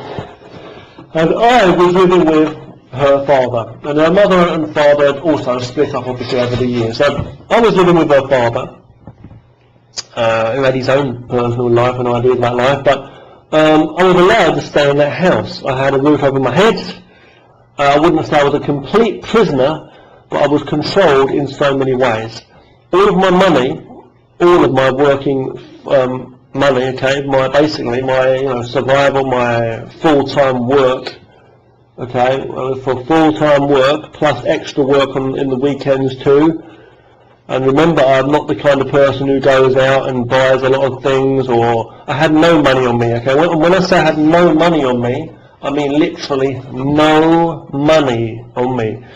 Now, I don't drink alcohol, I don't go to bars or pubs, let alone would I be allowed, even if I was that kind of a person. But I was literally controlled like a child. I was told what time to come home, what time to go to work. This is someone in their late 20s coming on 30s. And I was controlled by this man. I was living in his house. I was allowed to use a computer. I was allowed to, I had my own double bed, but I was sleeping in there in this other room. I had, it was pretty good, a nice warm house. We moved house one time as well throughout the years. But I had, across the street, but I had, a video camera. YouTube cut off. China blocked YouTube and many websites, so I lost contact from some friends, and my only outlet to the world and communication, which was really a big thing for me, big problem for me. It happened in around, I think, 2006, 7, 8, something like that.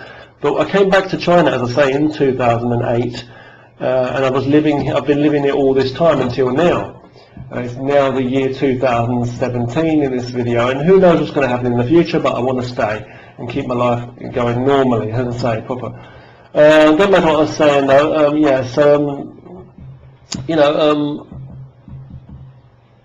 I wasn't allowed much. I was very controlled in what I ate, in what money I spent. I didn't even have any money. All of my money and my wages went to that guy. For what, I don't know. He did like to gamble and certain things. Now, I accepted everything because I saw my life like, well, what else have I got? I missed my previous wife very much, but there I was. I thought, well, I've got nothing really to go back for in England.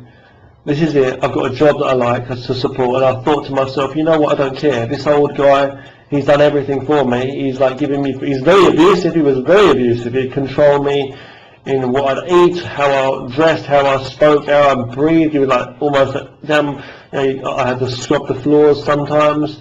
But he weren't so bad, but it was he was very dictator, and he was coming from a different background. He was an older Chinese generation, And he used to go running with me. We used to run together when I was learning my wushurichard and that, kung fu before. It was freezing. You don't imagine the kind of weather in the northeast of China unless you've been there or if you've grown up in a cold place. But, we used to go when it was still dark, and I used to do it by myself. I used to wake up sometimes 3:20 in the morning. All of these years, the only thing I've had is a video camera, and I used to upload videos on other websites from my personal close friends. That's outside of YouTube. But I couldn't use YouTube now. But all I've been doing for all these years is just training my martial arts.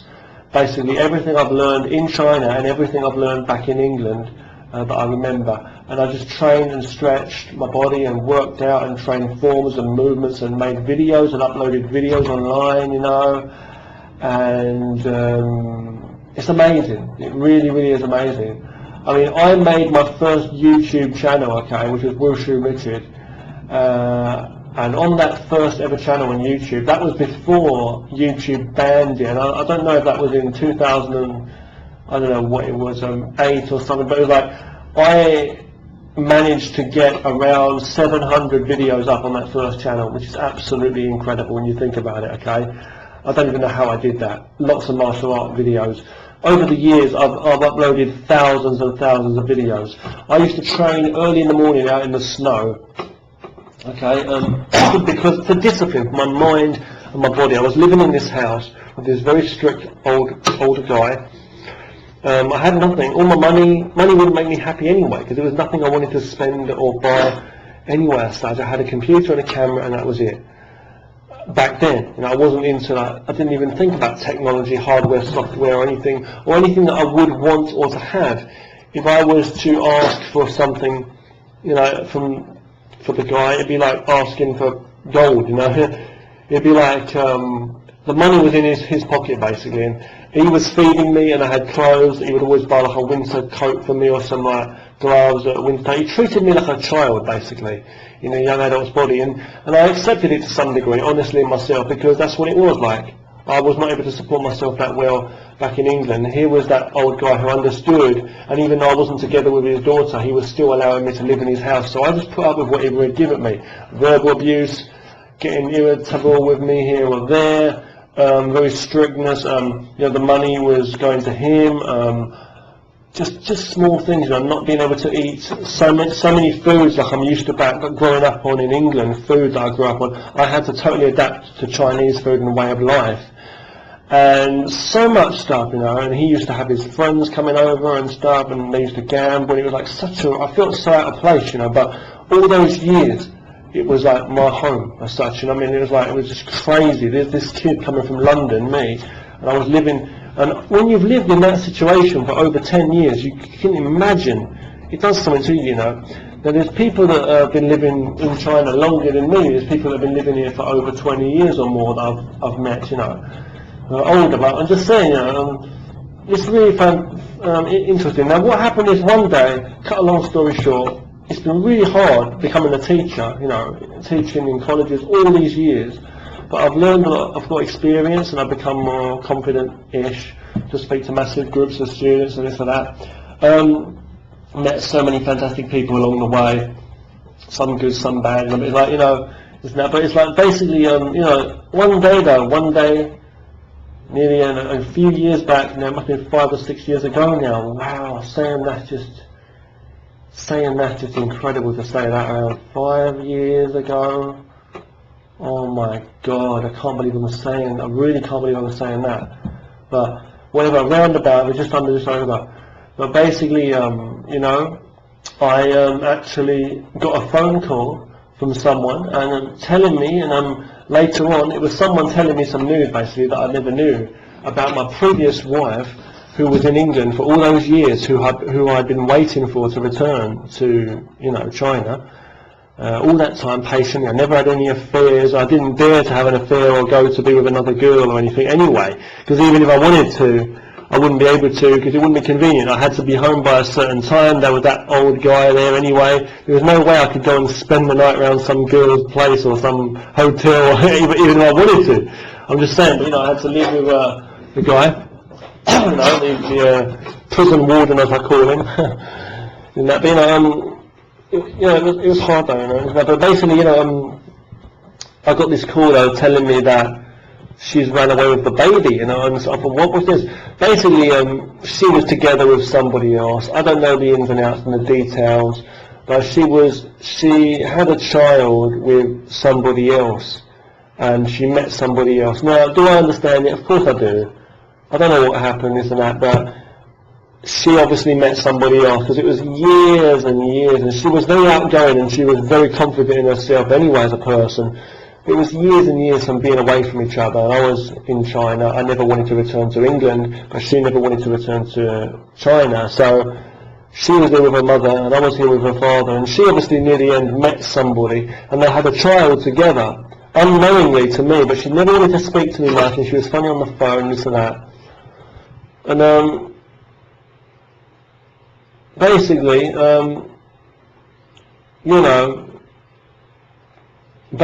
was really, really hard. Months on end, sometimes 1 or 2 phone calls, not even that, a year I would get from my previous wife. And things were strange, and it wasn't normal at all. And I always believed that she would come back, and I believed something would happen. And the last time I saw her, and one of the times before that, we actually went to Hong Kong a couple of times for my passport to sort that out. And we had some nice trips, and you can actually see some video footage of me and my previous wife in Hong Kong, and those are really nice memories too. And what the adventures and stuff, it's like the dreams of the dreams, things that it's just amazing, just trying to think back and so that, it's unbelievable. I just can't work it out.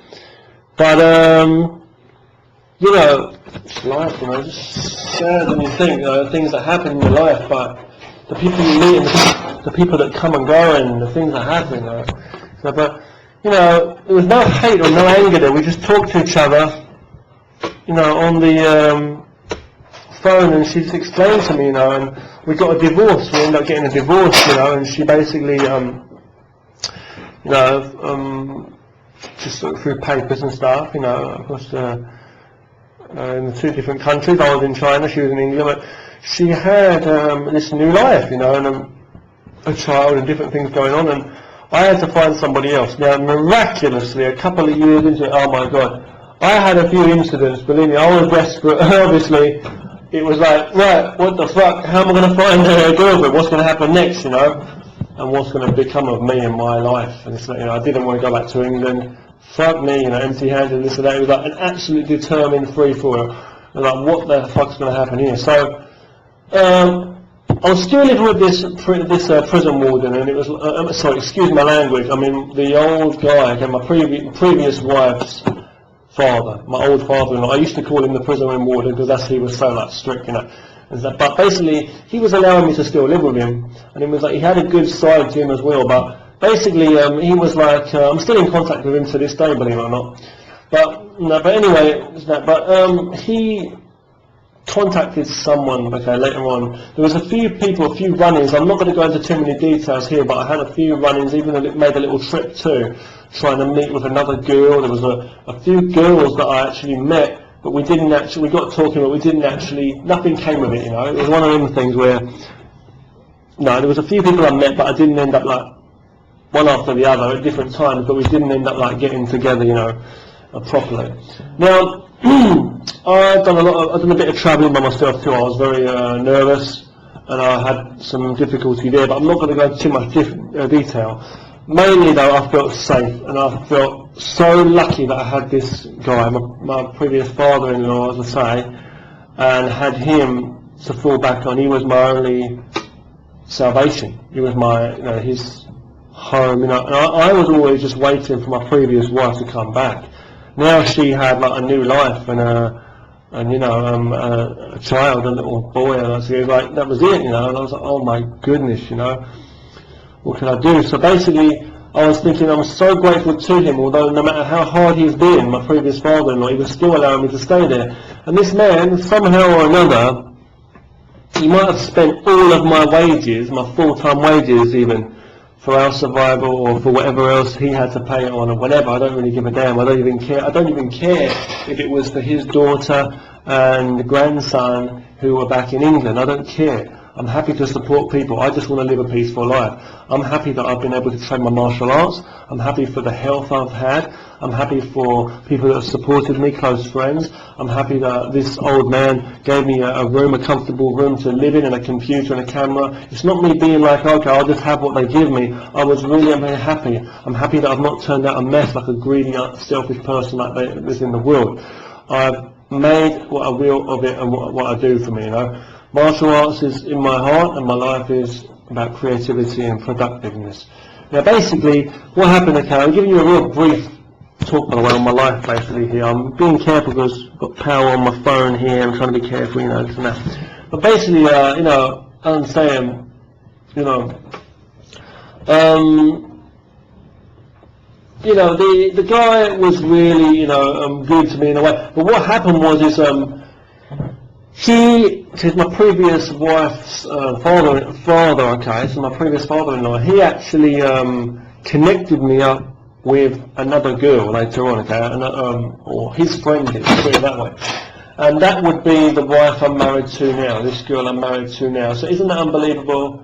He gave me a kind of send-off kind of thing, nicely, always welcome back, he said, but he was funny, and you've got to be careful with people and that. He's got his own ideas about it, of course. I've been living with him so many years, and this or that, and you may say that I've been abused, because I've had all my money taken from the guy, I've had his daughter treat me that way too, having a kid while not being with me for all those years, and so many things I've had, but I've been given a life.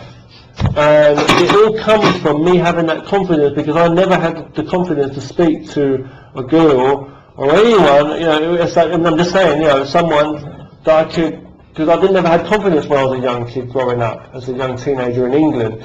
But that was the first girl I ever met, my previous wife, in England, and I spoke to her, you know, because there was this guy in my job, one of my jobs I was working for. There was one guy who I was working with, and he said about his family, and he said, you know, you've got to be confident sometimes, you've got to speak out. And he said, if a girl doesn't like you, she'll just turn you down. I said, don't worry about it, it's worth a try, you've got to try things in life. He said he's got a family and some kids, and he said it's the best thing he's ever done. You know, so that's what I did. I left a message and I just spoke to this girl. You know, I was very nervous. I was, you know, walking down the road. I went to buy some flowers and stuff for the first time. I was so nervous, you know. And it's back in the day, I'm saying, you know, 18, 19, 20, whenever.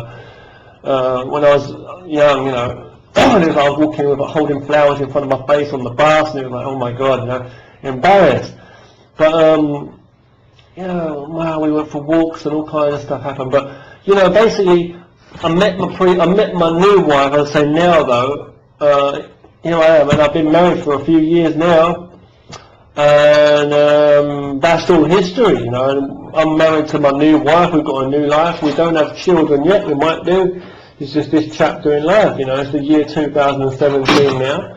I've been teaching English in colleges and universities from the north to the south of China, many places, from the different places, for all these years.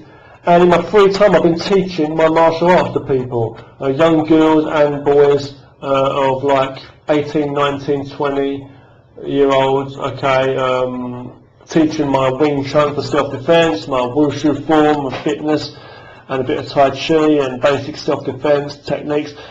I'm just loving it. Okay, back in the day when I first was into my, let's say like my third or fourth year into teaching in China, okay,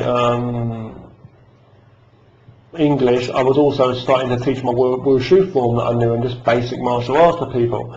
In a big square nearby. We'd train in the summer, we'd train in the winter. You can still see old footage and old videos on channels like my original YouTube channel, wushurichard, and other channels too. When I first started putting videos on YouTube, and then on Vidma also, but so when I first started putting videos on YouTube, I was inspired by like someone called Chosen Ninja, who was a guy who was uploading martial arts, lots of videos at the time, short videos, and I wanted to do the same or similar thing, you know, because it's not about how much you know, but it's about the heart, and you just share what you can. You don't compare with others, you just train, and martial arts is about your knowledge and sharing it in a productive way.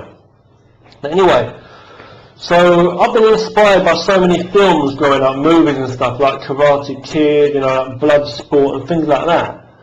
You know, so much stuff growing up, okay, but basically, you know, kickboxer, things like that, Street Fighter, like cartoon movies and stuff, animated movies, but basically, I love life, you know, and I've always been like that, and I've just wanted to share the good and the passion. So being lonely and cold on the inside, and being broken and literally feeling I've had nothing, because I had no control. I had like literally, I didn't want to be homeless. I didn't want to be living on the streets in England, you know, with nowhere to go except, fair enough, back to my mum's place. But I'm just saying, you know, it's like to make a life and make something for, to like get out and like to, you know, be free. And like nowadays, like, you know, I'm working here. I've got my own technology. I've got computers. I've got, you know, the stuff. I've got my computer, my animation software, my drawing. I've got my own peace of mind, my own roof over my head.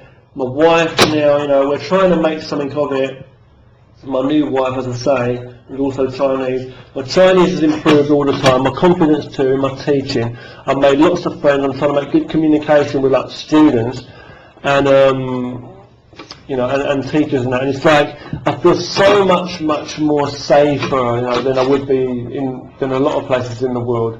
So I live a simple life. I just wake up, nowadays I just wake up, I do my training, my martial arts, you know, I wake up in the morning, do some stretching, I'm saying, before work, keeps me active throughout the day, you know, I have simple, whatever, lunch or dinner, usually Chinese food, what it is, you know, here, even if I didn't want it, you know, you've got to have it, you know, so it's like here, adapting to the Chinese culture in general in so many areas, and there's so many areas of the different topics I've been talking about here in this audio that I've actually not gone into detail on. It's been pretty hard. There's a lot of stuff.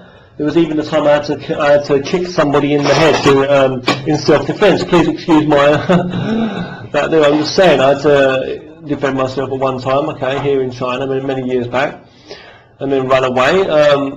You know, I've been through a lot of situations. I've been through so much over the years, plus sickness as well and different things.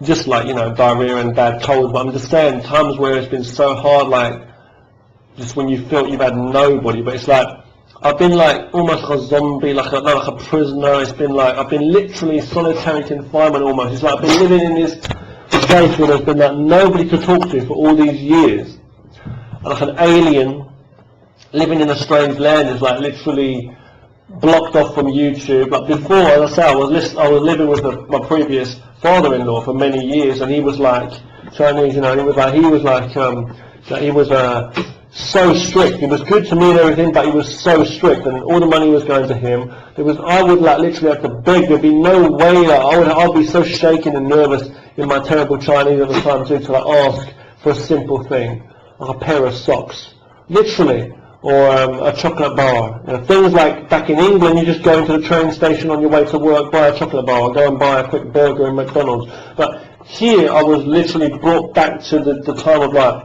I was a kid. I had the money on my phone, he controlled everything, my bank, cards, everything. The money was going to him, he was gambling, this and that. Clothes, I was never confident to buy for myself anyway, back in England, let alone here. So I was like, you see how I was held back or left back, you see? I'm saying it wasn't like I was backward as such. But it was like, there wasn't much else I could do, so like, he did everything for me. Fair enough, he cooked for me. Fair enough, he took care of me. But there was nothing I could do to argue, and I was like, stuck with this. So if I wanted a new pen, or if I wanted a pen or a pad of paper, simple things like that, to take some notes down for classwork, you know, that'd be really hard to ask him for stuff like that, because he'd be like, he's very strict about, oh, you want money, you want another pad, oh my God, you know. And he was like, taking the piss, basically, okay. Well, that was really wrong of him, I felt, because I was earning, at that time the money was worth much more than it is now as well. And I'm just saying, man, it was like things that I could benefit for, but even for my school work planning for my job, you know. So whereas like other teachers could go out and get whatever this or that, they may not even have been able to speak as much Chinese as me, but they'll be able to pay with their own money and do anything they want. They have freedom, they have lives. Most of the foreigners I've seen that have come here to China, I mean, there's people that have come from hard backgrounds and stuff, but I don't think there's many people that have come from the background that I've come from. Most of these people that have got the bollocks, excuse my language, got the balls, the confidence to go to different countries like that, they're like young people who are coming from rich backgrounds, they're like so cocky, they can't even speak the language, but they come here. I would never have the confidence to come here alone or come to some country where I don't know if they can speak the language, you know, or I can speak the language. And these people come here, and they act like this and that, they've got all the money in their pocket, they're like rich, they're just coming here. They even say it proudly and loudly, they say that they're not even coming here to work for the money, they're just coming here, you know, for the holiday. And it's like, they come here and they live and they work, but they're, in their free time, they just squander money like it's nothing. I mean, there's older people too who come here, who are coming from like, obviously they're like older, they've had a family, they've got a house back in their own countries, or they've had a good job in the past, and now they're just doing some easy stuff like teaching, or you know, you get different groups who come together and stuff. It's like, it's totally different from me. I came here with my previous wife to live in China, and my whole life changed. You know, it was like I had to adapt, and she left, and I took the brave step to say, all right, I can't even speak the language, but I'm going to stay here with her father, because there's no way I can support anyone back in England with my job and this and that. So I thought, I'm going to have to work with this. So as a human being, there's people in the world that have got their bones sticking out. There's people in the world that are actually starving, have got no shoes or water, and they've got disease. So I thought, I don't give a damn what people think of me. I'm going to stay here, I'm happy here anyway. And I told myself I'm going to do this, communicate with people. There are students who understand some basic English too, so I thought that will help me and keep me going. And I had a good friend of mine, okay, Demsley, hi Demsley if you're watching, who's always stuck with me through thick and thin. I'm not even going to go into detail, but he was like the angel on my shoulder, he always has been, since before he became a father even. And we've just been in contact all this time, and that's kept me going, basically. But I lost contact with my family for so many years. due to the fact that I didn't want to complicate things. I didn't want them to worry about all the crap that I was going through with my living situation. You know, they didn't know what was going on with my previous wife before, and my previous father-in-law, and how I'd been staying it all by myself. I didn't want to make anybody worry. So all those years, they were probably worried. I was a bit, you know, I felt bad too, because all those years not being in contact, you know, but it's like, we just got on with our lives, and they've got their own issues, as I say. And I'm not going to go into detail there, but my family's got their own issues and their own situations and ups and downs and stuff going on there, and they know what that's all about there. And there's good reasons why I avoided certain things there, and for the better of both of us too. But what I'm trying to say is, I've got my life, and I've worked hard trying to discipline myself and focus, you know, to communicate with hundreds and hundreds of young adult students that I had to teach on a daily basis, hundreds on a daily basis of students in lecture rooms, big classrooms and this and that. And I've just had to learn Chinese and speak English and speak Chinese and read from different books and teach and learn about materials and teaching methods. And I've built myself up as I've gone along. And it's just been an amazing adventure, such a journey, but I've not done much. Like, so many people who would go to China, you'd travel around and you'd see like some more amazing places. Like, China's massive. I mean, I'm a massive fan of my Kung Fu and stuff, but I've never been actually to the Shaolin Temple as of yet. Things like that, you know. This is like legendary stuff. You have to visit this stuff if you're a martial arts fanatic like I am, you know what I mean? But I'm just saying, you know, I can't stand planes. I don't like planes. I hate them. They give me such a bad headache and earache and stuff. Hence the reason I never take them, let alone the fact I don't want to go back to England or anywhere anyway. I would like to visit Japan if I ever have a chance, but I don't know if there's any way of going there by boat. I've been to Hong Kong a couple of times, as I say. So this is basically my life, you know, situation. Please excuse me if I've been speaking very fast, or it's been hard for you to catch up with some of the stuff I've been saying here. But my life has been a very long journey until now, from being a timid little boy back in England, being bullied, to here I am now. And this whole time I've been just making martial arts videos, teaching people martial arts one-on-one or in groups, doing my own training, always been humble, saying I don't know so much, I just know what I know. You know, I never had the confidence, as I say. I was living back in that guy's house. I would never have had the courage to ask for anything like technology stuff, even like a VPN so I can get onto YouTube, or like technology like this pen and pad that I use to draw, or any software and things like that. And he didn't have to know how anyway, and he wouldn't have even allowed me to use my own money that I was working for to buy anything that I wanted. If I wanted to buy, you know, a pad like that to draw, or a new camera, I mean, it was hard. If I wanted a hat or something, no damn way, you know. So, I'm not that I would want a hat, I'm just saying, for example, you know. So I had winter clothes that were good. I was lucky enough to have a video camera and a computer, so I'm not being a spoiled brat. That was enough for me, even though I couldn't get onto YouTube, because I could get in contact with my friend, you know. And, which is Demsley, end of. But, you know, I had various DVDs and, VCDs as well they had like here in China, and I'd listen to music and I'd watch, you know, movies, and that would still inspire me, and that kept me going all the way back from back in the day, like back in England to now, like in China. But you know, when I left that place, I left so much stuff around this place.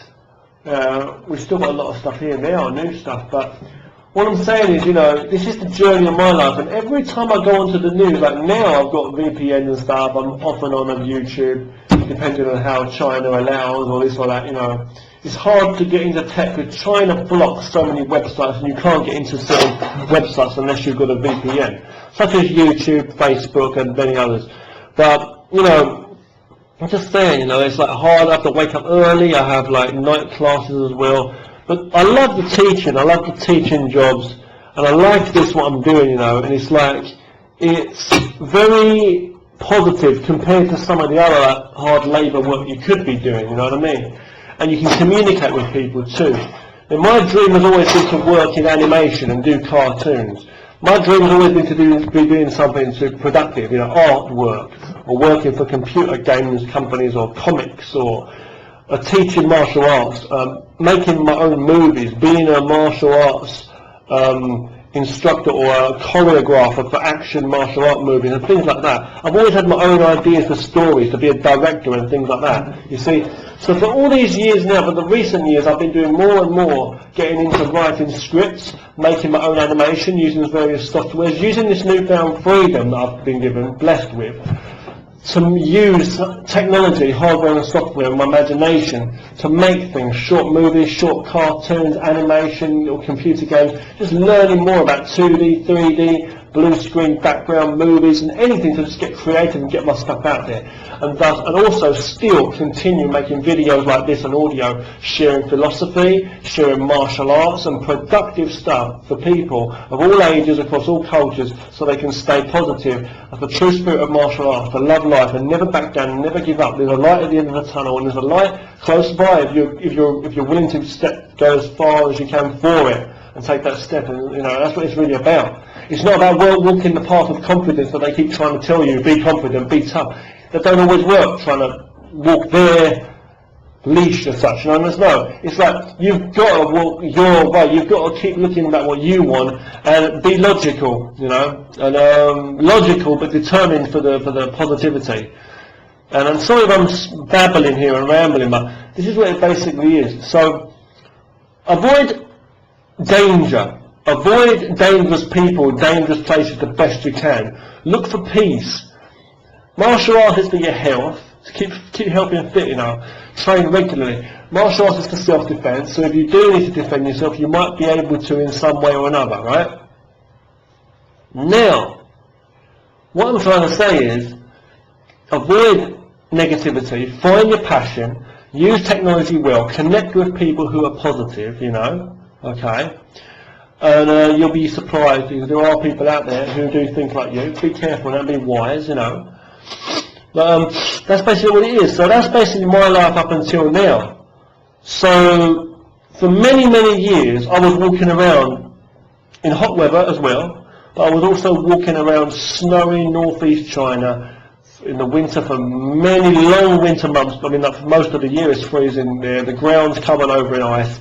There's snow, there's biting winds that bite your ears, wrapped up in so many layers, you can just, and just training my martial arts and making videos and walking around long streets and such long routes, afraid to go home because I didn't want to be abused by my previous father-in-law in terms of like more mental abuse, like, the way he used to carry on. So I was just like literally alone, walking around, talking to a video camera, couldn't get onto YouTube. But I was talking to my friend Demsley for all those years, just walking around, doing martial arts, training on trees, training my punching, my conditioning, my stretching, my moves, and around college campuses, like, in the basketball fields or wherever it might be, where there's no people around, and just focusing on my kung fu, and it's been an absolute dream. If you can imagine going to a foreign land like that and being almost alone. All I had was this previous father-in-law really to lay back on, and it was like I knew that I had a wife somewhere in the world back in England that would come home to me one day, which she didn't, and that's what kept me going, the dream. But it was a dream on the side. You find a peaceful place, it's like a monk almost, stay there, stay put, don't be too erratic. You can only enjoy the moment, the one chance of this one short life or long life, depending on how you use the time. And it's like, but find your passions and work those passions. That's the only thing that will keep you going and make this life worth something, I feel. And I've seen so many smiles of people around me, and young people growing up as well, young students. A lot of the young students that I was teaching in colleges when I first arrived in China, well, those people are probably married now and having kids of their own. They've got kids of their own. I still don't have a child yet, and we don't know if my wife's going to be able to, or we're going to have a child. We don't know what's going to happen yet. But I wish us the best of luck, and more information and news to come. So this is basically my life from the age of 2000. So from the age of from the year 1982. Okay, 1982 when I was born until now, 2017. Wow, that's 34 years. It's over, just over, and it's just incredible. It's amazing. I've just been inspired by martial arts, art, avoiding violence, avoiding hate, avoiding all the crap of the world, I might not have been accepted, I might have been rejected. All my life I've been told that I'm quiet, you're timid, you're wrong, you know, blah, blah, blah. People talking over me and this or that. Even to this day and age, people still give me advice. People that are unhappy in their lives, people that are so full of themselves, they want to prove that they know right, you know, and I need to work, I need to fix my this and that, you know. But I just stay positive in myself, and I don't let anything shape me. You just can't. When you know what's right, it's like when you know what's clear, and you know what's right, and you're clear in your mind, you just know.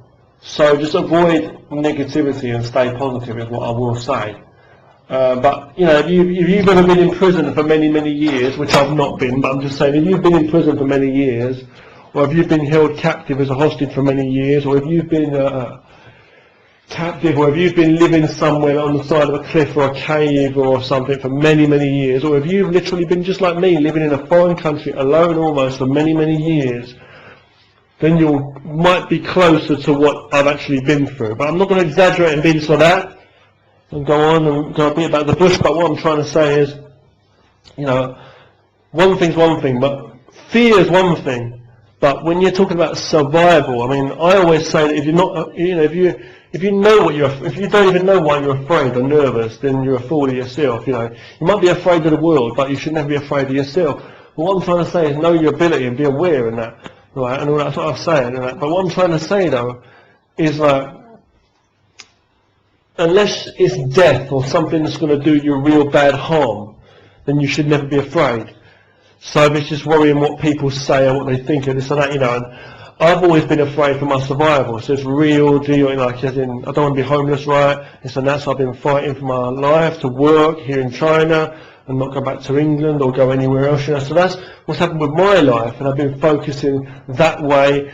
And even if my partner chooses to leave me, or I just had to not use, but I had to try and like get on and connect, even in the slightest, with anyone who could, you know what I'm saying? Like my previous father-in-law, for example, I lived with him all those years without his daughter even coming back. I lived with him. All the abuse he used to give me, all the shouting and all the and this and that, plus all of my wages, full wages used to go to him. You know, how many people do you know who can do that? To go to another foreign country, wait all those years for their girl, their partner, to come back and live with the parent-in-law, one guy who's constantly being abusive, swearing, shouting and taking the piss all the damn time, giving you chores to do, not even allowed to do this or that. You're controlled what to eat, what you wear, what you this or that, and still be patient enough like a monk. Now, I had the spirit of Shaolin in me. I used to wake up at 3:20 in the morning, pitch black before work. I used to go outside and train my kung fu. I was just sweating. My hair was frozen with sweat, with frozen ice, sweat. I used to snow. I used to train with my sword, snow up to my knees, wind blowing. It was like a legendary. I used to climb up mountains, I mean, like walk up lots of high steps on this mountain. I used to go up and down. I used to train in the dark though, did my martial arts, I'm saying. And the reason I used to do that is because before work, okay, here in China, if in the early mornings you find a lot of people, especially old people, that have a good habit of coming out to do some exercise before they go to work. But I didn't want people coming over and distracting me and coming over disturbing me and saying, hey, because you know, you're a foreigner and they want to talk to you and all this. So in the morning I used to wake up before the early people. So before going to work, people would wake up to do some exercise, right, on the apparatus around the areas and that. But what I would do is I'd wake up before them, before they even come up, so that I wouldn't get disturbed. And it was like pitch black, and I'd go out there and train my kung fu like a maniac, and be just finishing up as they'd be arriving, and still be training throughout the day. I'd train hours and hours in a day, sometimes doing martial arts, plus making videos, plus training with people, plus filming it up, and then home videos too, and it was just crazy. And it was mental, it was mind over matter. It was just me, my kung fu, and that was it. Going to work, teaching noisy children at first in little kids' schools, it drove me crazy. And then in my free time, and on the weekends, I used to have that used up sometimes, some days. But it was also like colleges though, and universities, I was just teaching non-stop, and all the money was going to this guy. Now, you see what I'm saying? So, because it was for survival, you just don't care. When it's about survival, it's like, you know, you've got a roof over your head, you've got food, this is all I want anyway, you know. So, unless you've gone to that level, you will never know what the hell I'm talking about. So when you get like these gang banging thugs or people in the jobs and in society, you might see that in the West and that, people going around saying, oh man, they haven't got the best trainers, man, and they're not going to get the respect, man, you know, and they're like joining gangs and they want to, you know what I mean, they've got chains around their neck and all this stuff and tattoos, it's like affiliating with, I don't know what they're trying to sell themselves to. And I'm just saying, a lot of people, so in my opinion, it was always very sad. It's like, I can't understand, because there's people in the world who literally have nothing. We talk about ghetto, we're talking about having not hardly anything, but there's people in the world who literally have no water, no shoes in parts of the world. So when I'm talking about survival, I'm saying that I've just been, you know, it might seem a little weakly than that, but I don't have the best education on this and that, but I've always been like, wanting to do this job that I want to do, that's comfortable for me, that suits me, especially for my health, I feel, and in my, who I am, and in survival and what I can do and to support myself in another country at least. And there's a lot of people that move to different countries to support themselves, let's face it, and different parts of the world. I'm just a human being like anybody else, just happens to be born in England and I'm British, but I'm just saying, you know, but I respect all people in all different cultures over there, but what I'm trying to say is, right, it's not like someone's got a gun to your head or a knife and saying, right, I'm going to kill you now, you better, this is life or death, real facing life or death, right? That's, yeah, but I mean, that's just another extreme if you want to say that. You know, trying to say for some people that are facing that in the world, you know? But what I'm trying to say is, don't waste life, don't wait for people, fair enough. You know, go full on, I would say, that for what you want. Go as far as you need to go, as, you know, do make changes in your life, because it won't come any earlier. If you make it now, it won't be too late. You know, it won't be too early, I'm saying as well, if it's a good thing. And try and do more good, and try and get as much done in your life as possible, and do amazing things, travel, meet people, do different things. But what I'm trying to say is you don't always have to, but find the beauty now in the moment and make the most of it. And you've got to make the most of this one life, is what I'm saying, you know. And just stay safe. I always used to say train hard and stay safe. I still say it, of course.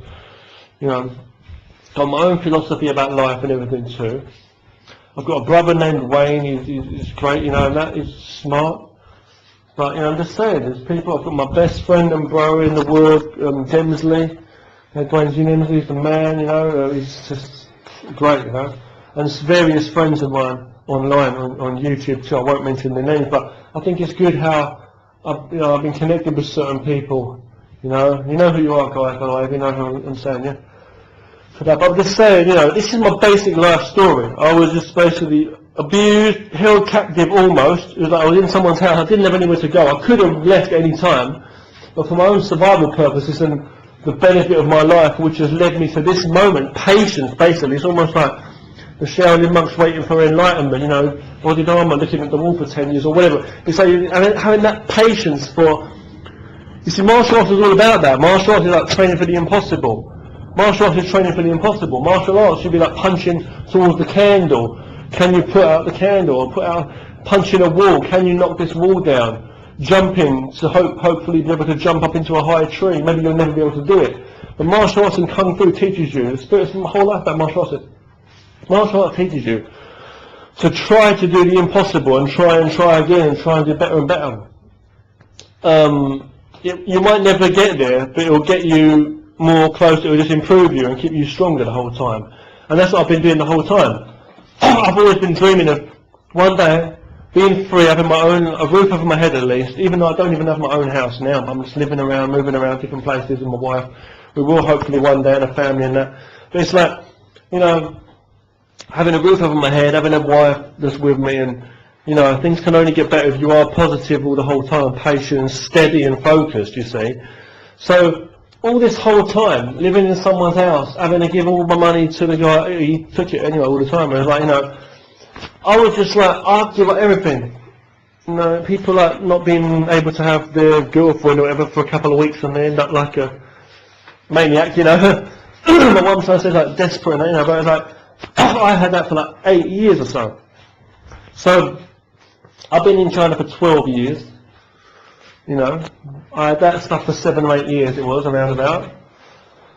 And now you know, here I am, you know, I've gone through that dark tunnel, I sat it out, I sat there waiting, like, it was absolute patience almost, you know. It's like, I've been through so much, you know, and you have to have that focus. And sometimes it's about not having that deliberate focus, as again, see, like I say, confidence, a humble, and so that. It's not a deliberate focus, it's like understanding the difference of survival and realistic life potential, what you want in life. Because if you don't focus like that, and understand the truth, then you might end up jumping and rushing for silly things that are petty.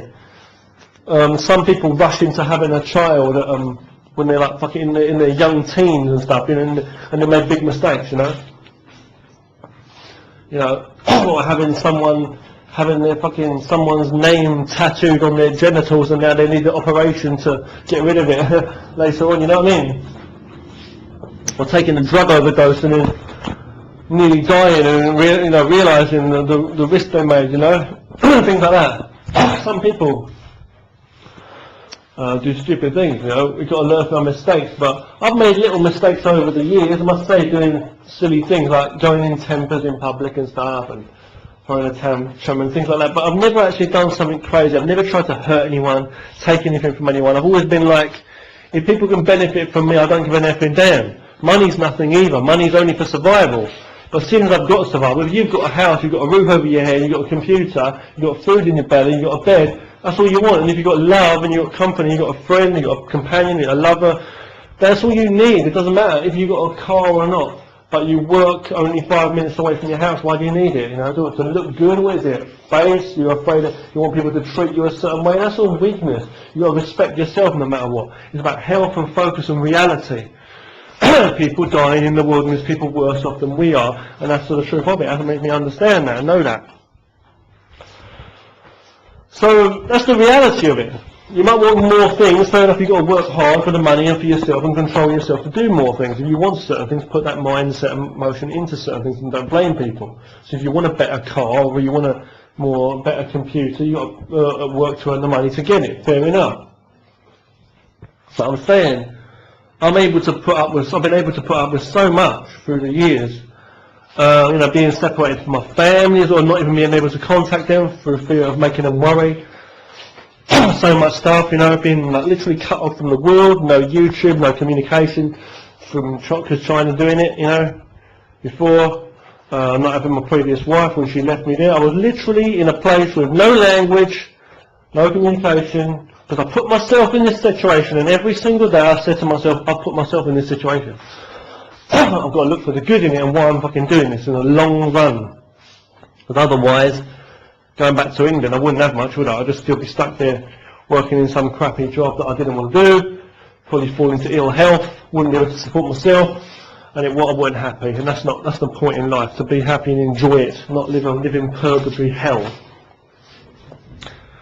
So I'm not saying you're going to become rich overnight, I'm not saying you're going to find your dream situation overnight. I'm saying you've got to go for it, shoot for the stars, and then aim for what you're going to go for, you know what I'm saying? In the long run. The moon's a long way away, but you can see it, kind of thing, you know what I'm saying? The idea is further, but you can see it, right? You know what I'm trying to say? Like, you've got to be real. And this shit is real, this stuff is real, this shit, they call it shit. And they'll say, oh yeah, this and that. They'll just tell you whatever you want to say now. I guarantee if I said 5 minutes of what I've just said here, if I said that to someone face to face, a lot of people would have a go at me and start telling me, well, no, because they've got their own opinions about anything I've just said to you here. But I know who I am and I know what I've done in my life. So the goal is not saying to you, you should waste your life waiting for people, or you should be captive and shut yourself off from the world and your family and make sure you're living in someone's house captive and give all your money to someone, or be a timid arsehole your whole life and go on about kung fu. No, that's what it looks like for the outsider. But face your own challenges and fight your own war for what is destiny for you, good for you and good for everybody. I don't mind if I've got if people can benefit from me, good. But I'm not gonna, you know, they might seem to be benefiting from me in the situation at the point in time, at that moment. But in the long run, I'm not gonna like lose big time, you know what I mean? I'm gonna win big time. more value. So if I'm enjoying my life and they're enjoying their life, fair enough. That's the best thing. Let's enjoy life together, human beings. And don't be a lonely ass motherfucker if you don't need to. And connect with people outside too. Getting some activities and stuff. That's why I do my martial arts with people and stuff, or joining activities. Like just recently I've started doing some badminton with some students and stuff, you know. That they wanted to play with me, so do what you can, you know what I mean? Okay. Thanks so much for listening to this long message. Okay, this is like a long story basically of my life, just over 2 hours, from the year 1982 to the year 2017. If you sat through this, man, you don't know what it's been like wading through this swamp of like quicksand sinking mud. It's been real hard, but I've pulled myself out to the other side. I've gone to the horizon, into the light, where only light shines clear to see whatever lies ahead. And don't think about that. The journey, the whole thing is wonderful.